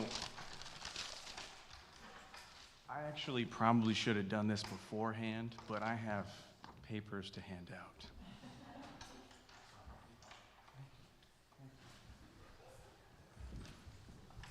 Yeah, so my beautiful bride actually put this onto pretty paper with something that she designed and everything, and it turned out really great, and so I'm very thankful that she did that.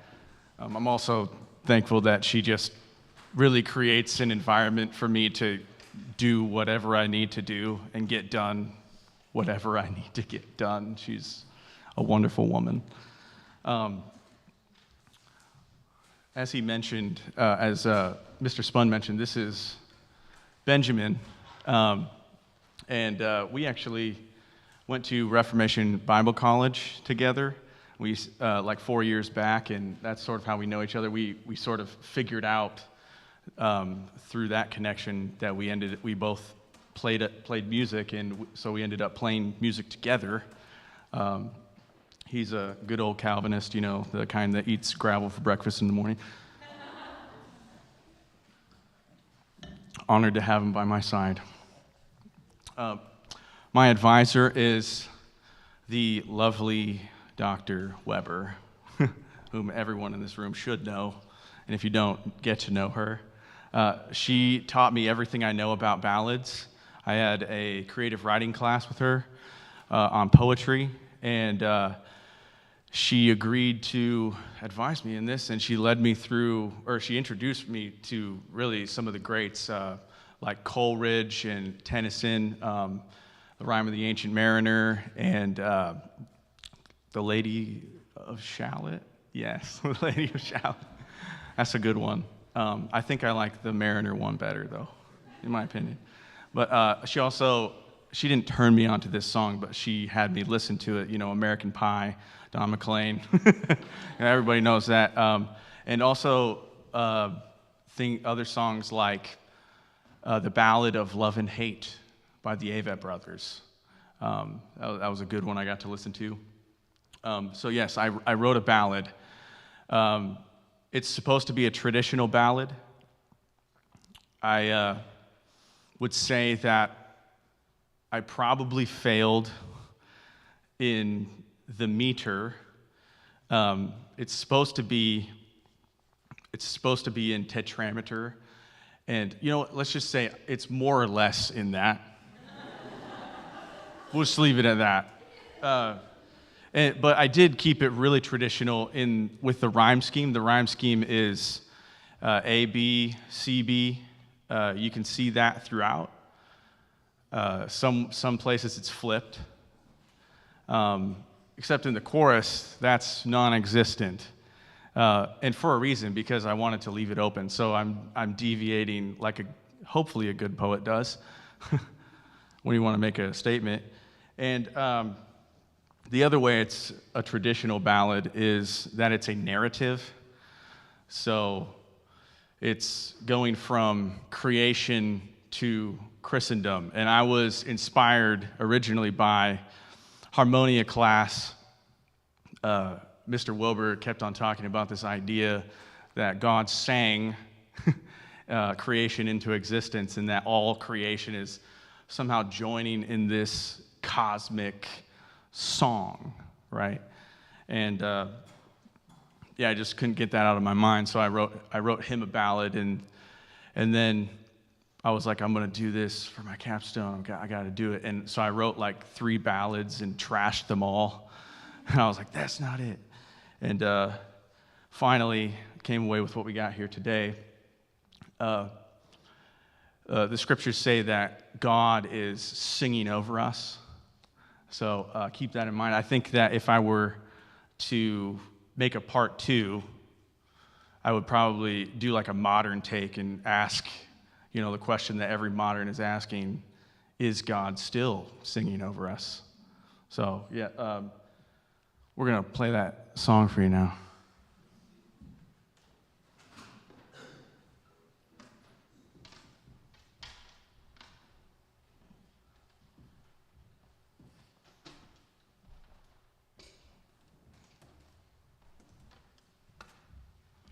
Actually, I don't think we're going to need this. You can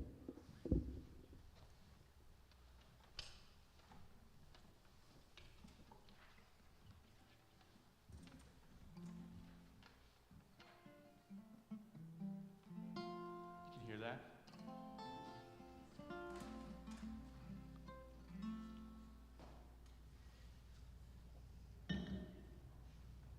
So this is Everlasting Hills. Hope you like it.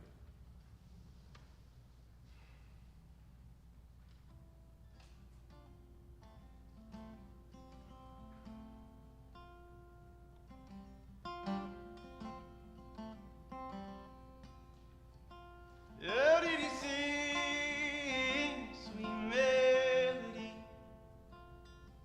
Strike them chords, you angels, burn love. Early star, sing your song. Sun and moon is God, you're singing up.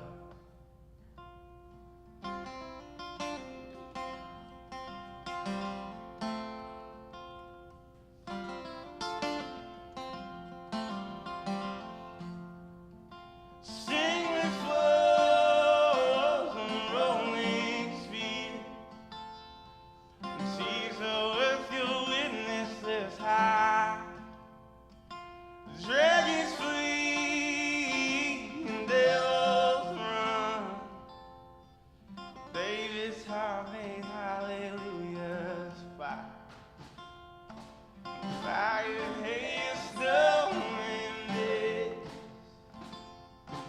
The everlasting hills, they sing with gladness. Rivers like a drum, they clap their hands.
resting song, eternity falling.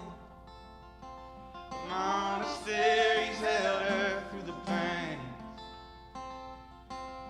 Could have seen the great cathedrals spangled, or a long line of kings like Charlemagne.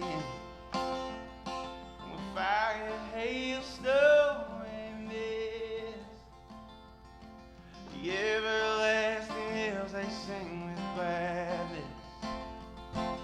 Rivers like a drum they clap their hands, waiting on the young and old to join it. Fire, hail, snow, and mist,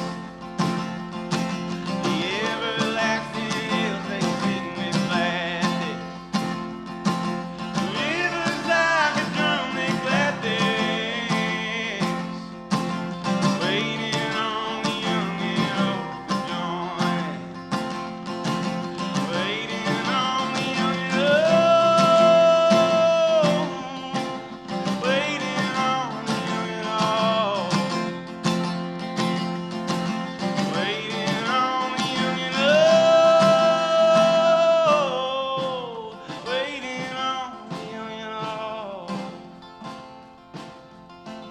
Waiting on the young and old. Waiting on the young and old.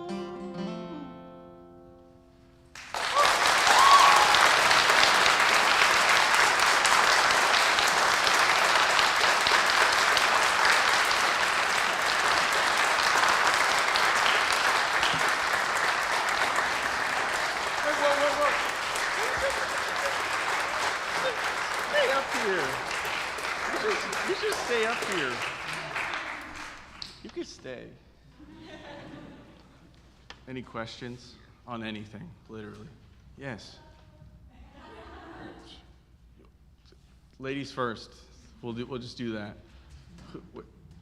Yes?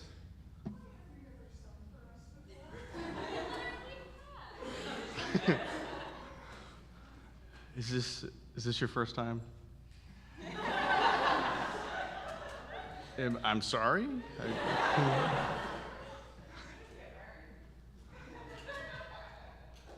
Any other questions?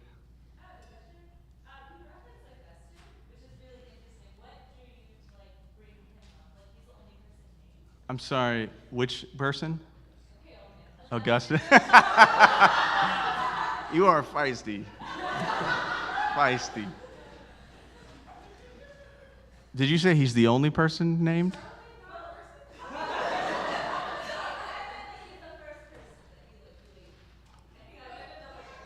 Yeah, you should double check.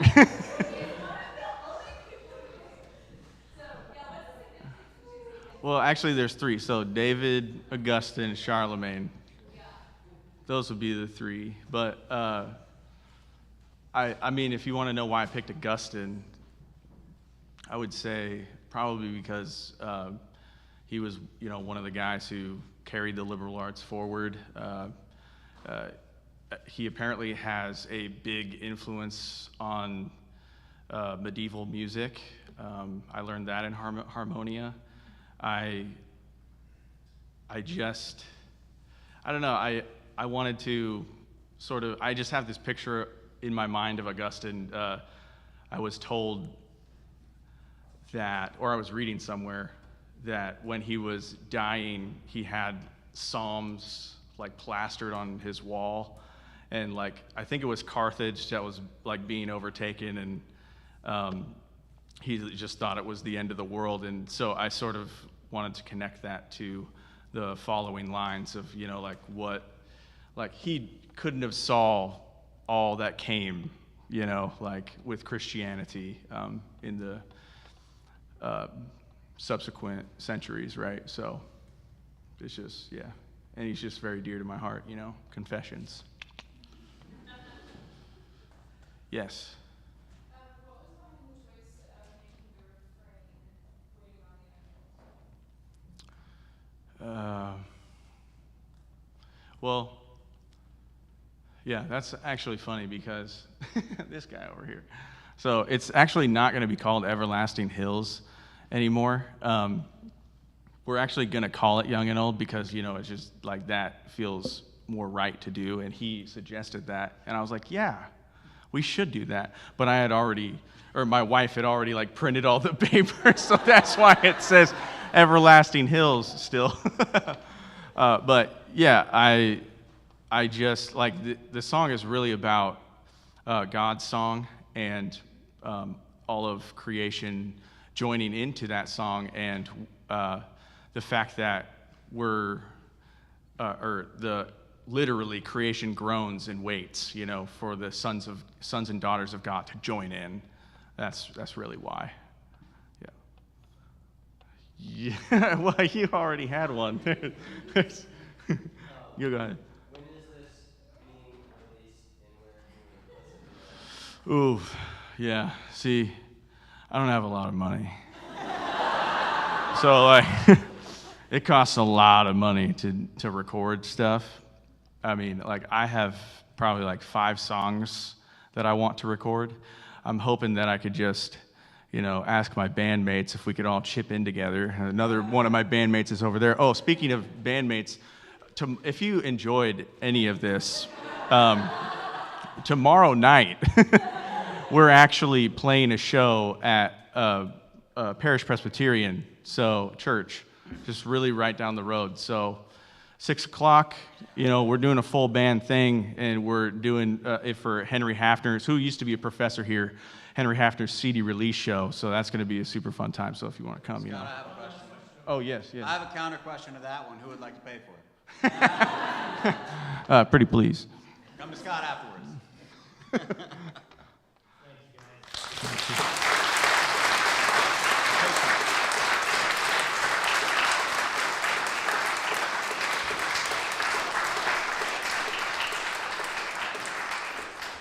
Well, please welcome our final presenter for the evening. The title of this presentation is Form and Substance in Theologia. This is Noah Akins, and his advisor is Greg Wilbur.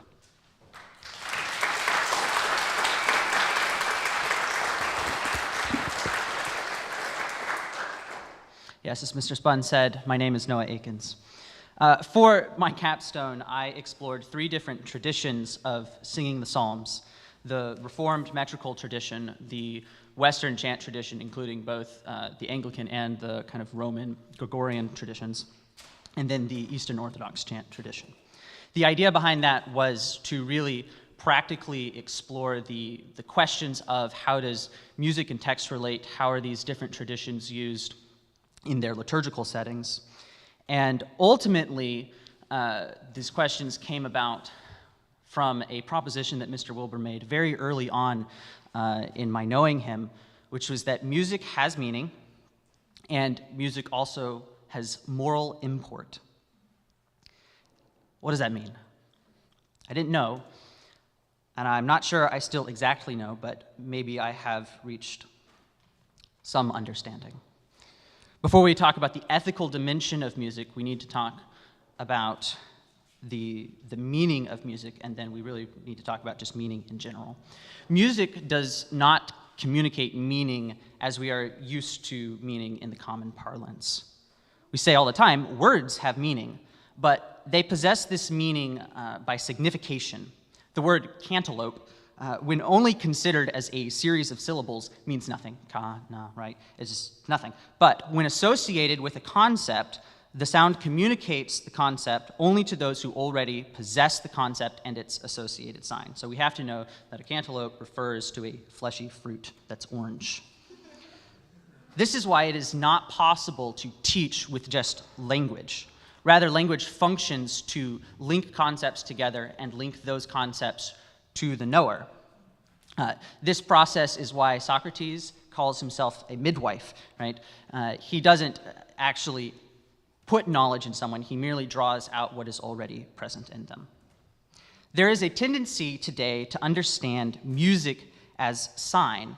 We see this all the time in freshman music papers where pieces are analyzed as if they're a program piece, where the clash of cymbals has to be the anger of Beethoven.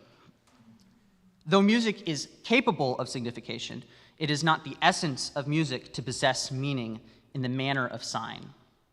Its meaning is far more fundamental. It's more akin to the scream of fear or anger, the sigh of satisfaction or boredom than words. What words, what concepts can move the soul in the way that Bach's St. Matthew's Passion can? Words, if the thing signified is understood, speak directly to the mind. Music, whether one understands it or not, speaks directly to the soul. More accurately, not speaks, it affects the soul. Physically speaking, when a violin string vibrates, the air around vibrates in kind with the string. And likewise, the air vibrates our eardrum, and our brain interprets that as sense. And it's that sense which then impresses itself upon the soul. The human sense is made one with the sound of the violin. Music thus communicates itself through sensory union. In regard to conceptual knowledge, Socrates thinks of the soul like a piece of wax, which concepts are impressed upon. Music shows us that the soul is also an instrument that is formed by and resonates with what it senses. In other words, the soul is mimetic. It lives in this antiphonal nature to everything that it intakes. The movement of the soul is not an unnatural movement due to music, but rather a natural one. This is because the nature of movement, and thus the nature of the human soul and its movement and musical movement, can be characterized by the ideas of tension and release. Tension is to move from and towards something, and release is to reach that which we are moving towards. We must hunger to be satisfied by food, and we must love in order to act in love. We have to possess tension and movement to actually reach the satisfaction of our hearts. Augustine saying, our hearts are restless until they rest in you. That rest is so much greater by the journey that God gives us through our restlessness. The soul is not a blank slate. Throughout the whole of life, the soul's affections are continually and habitually shaped. This is why music bears re-listening. The motion of music is so fundamental, so basic, that it moves us from where and who we are. A piece which might have poured out of the anguish of a composer might move you in your sorrow or your depression or even your joy.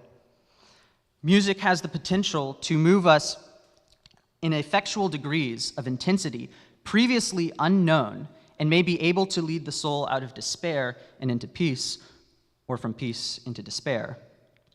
Music thus teaches more properly than words, and as it affects the passions of the soul, it cannot help but ethically form the soul. Yet, because the movement of music is so fundamental, so basic, we cannot judge the morality of a piece sans participant and sans context.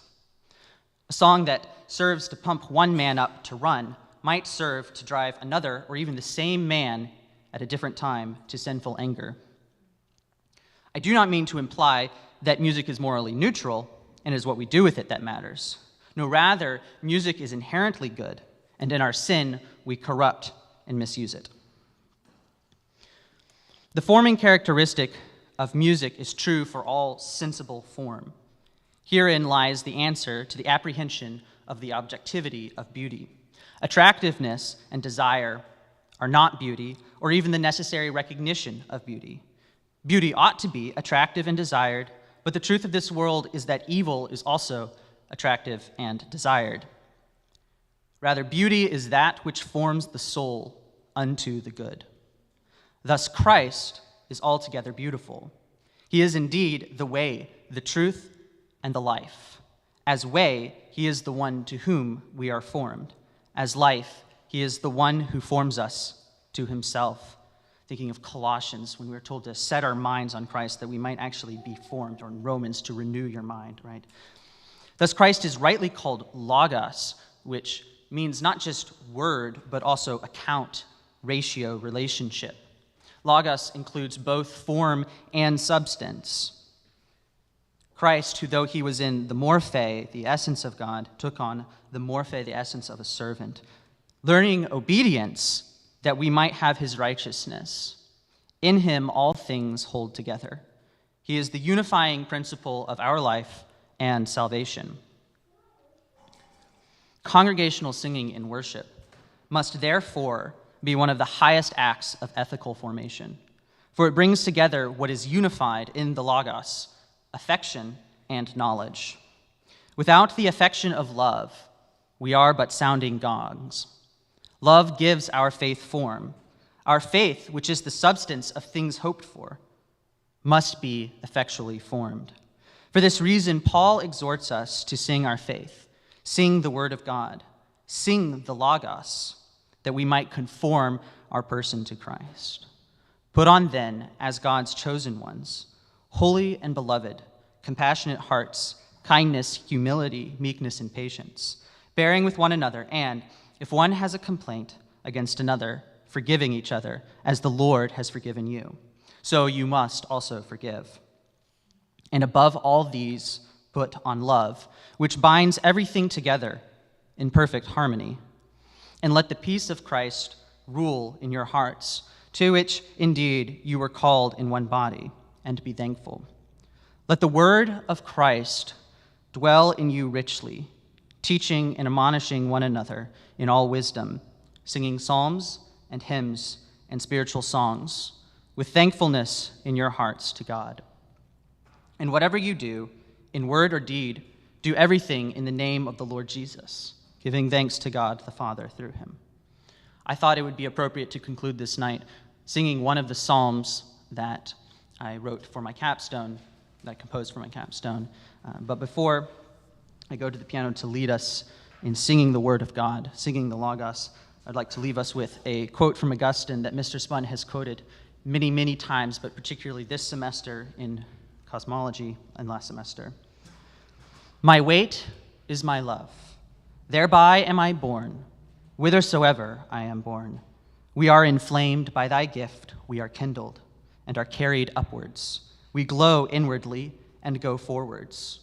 We ascend thy ways that be in our heart, and sing a song of degrees.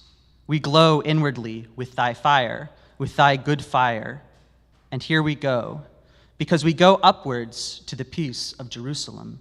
For gladdened was I in those who said unto me, we will go up to the house of the Lord. There hath thy good pleasure placed us, that we may desire nothing else but to abide there forever. Everett, we might need a little bit more light for people.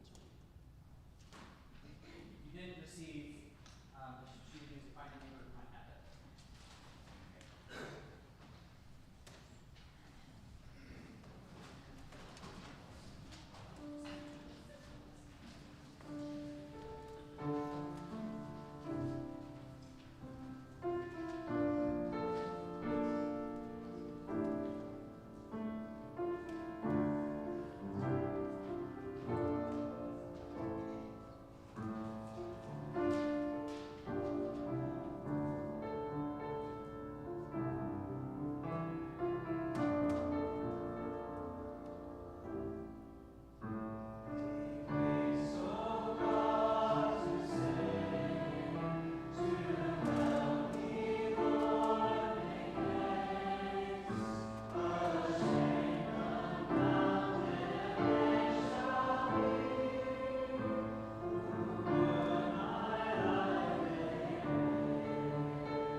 Are there any questions?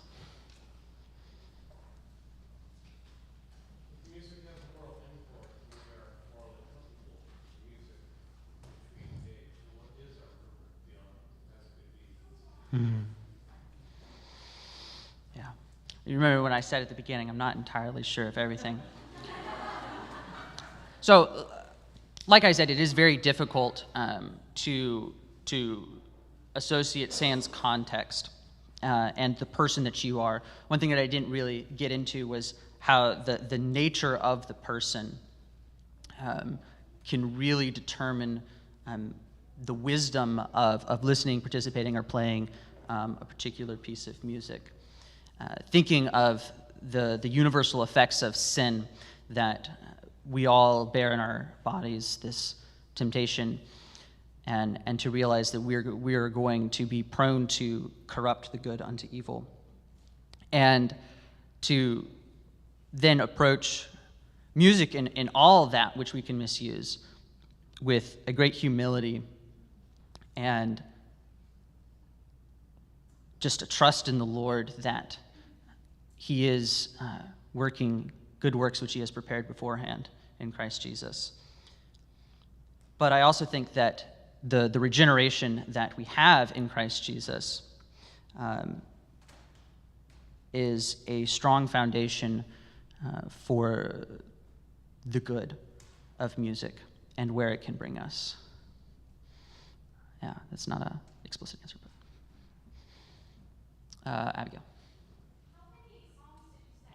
Like, how did you pick which songs you wanted to compose music for? So I technically only composed 3 psalms, one from each tradition. In the Western chant tradition, I actually ended up kind of adapting a metrical text to a chant system, and with the idea that wanting to bring chant into the Reformed and Protestant churches, but wanting to use the psalm texts that are historically very important to our tradition. And then in terms of just choosing the actual texts, the only one that I really had to do anything for were the metrical, because I actually, for my Byzantine chant, I wrote a hymn based upon a dismissal in the Vespers liturgy in the Orthodox Church. And so not really a Psalms, but they have a very similar chanting system for all that they do. And for the metrical psalm, Psalm 70, Make haste, O God, to deliver me, is very common. It's the opening versicles to the divine hours prayed in the monastic tradition. And those words have just meant much to me in my own prayer life. To think that, going back to that idea of humility, that we live with our hearts open, saying, Lord, make haste, help us. You talk about music shaping the affections. Do you think that more propositional forms of truth, propositional forms of truth, word, story, prayer, and shape our affections towards music, or shape what we desire to hear in music? If that makes sense, like so, you know, Right. our minds with scripture and logical truth somehow makes us more drawn to Bach than to Megadeth. I think so. In terms of that propositional truth doctrine, it does affect and change who we are. Like, it guides us in a very explicit way how we are to live, right?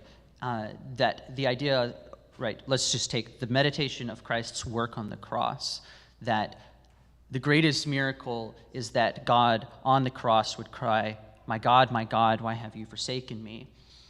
And the immensity of love shown in the contemplation of that, right? And that's not just of an idea, that's of something that actually happened, really does form us in love. And thus, in terms of how I think it changes more how we listen to music than precisely what music we listen to. That looking for the movement of tension and release. And what I didn't get into is I really think there are different kinds of tension. There's the tension of a slow, steady drum beat. There's also the tension of a very quick drum beat. There's also melodic tension in which I go up to the fifth or above the octave where my melody has been, and it really brings a sort of lift to the song, and then will resolve by coming back down. There's also harmonic tension and resolve, right? And so there's all these different kinds of tensions and ways to resolve them. You play jazz, lots of people know that there's more than one way to get back to C, back to the tonic, that you can come from a B flat, you can come from out of the key. You can go from, say you're trying to get to the 4, you can go from C to a D7 sus2 over F sharp into the F. That's wild to me, but it sounds amazing. And so there are all these different ways to approach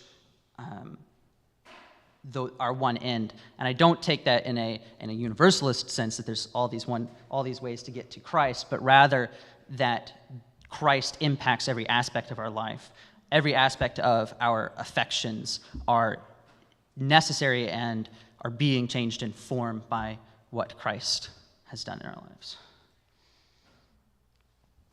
You mentioned earlier in your presentation that you studied 3 branches of musical tradition,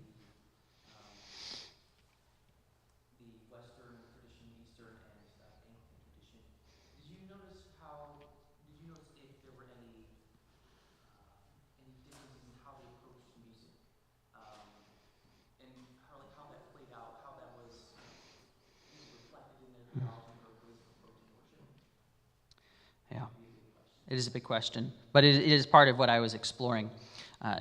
Part of exploring the Eastern Orthodox tradition and their music was finding out that it was going to be way more work than was suitable to the capstone, because they have 4 different scales, different micro tunings that they use depending on those scales, and then they have 7 modes that you use for each of those scales. So it's wild, and they don't use Western notation. They have their own notation system, and so it was just crazy to think about that. And then how they run their liturgy and the massive volumes of books that they have for every day of the year, and the music that goes with it. It's entirely planned out and rotated through week by week, changing the modes. And one of the things that is beautiful about the Orthodox tradition is the rhythms and cycles of confession, and that's reflected in their cycling through the musical modes, which is not something that we have so much in the Reformed tradition. And interestingly, they don't do that so much in the Western Roman tradition. They tend to associate particular chant tones with particular psalms, rather than making the psalms go to different tones throughout the years. But they do change tones every once in a while. There's also big differences between the pre-Reform Latin chant system and monastic rule and post-Vatican II. But Maya, you had a question? Last one. Mm-hmm.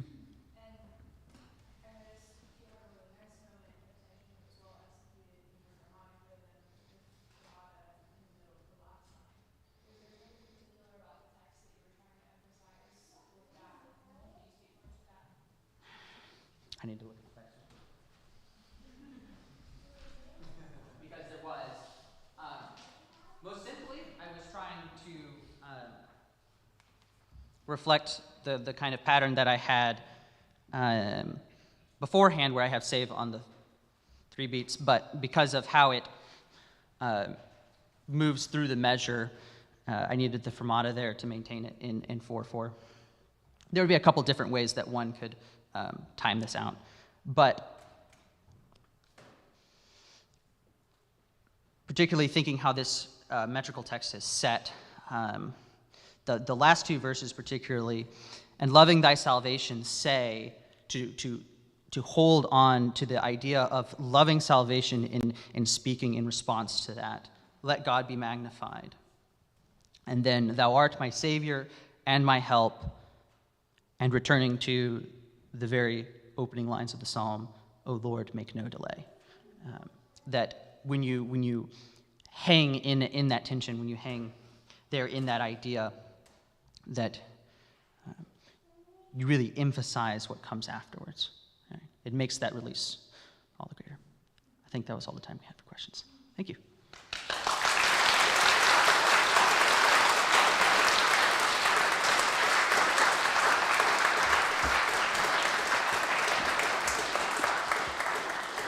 Well, thank you guys so much. Let's give the seniors a hand.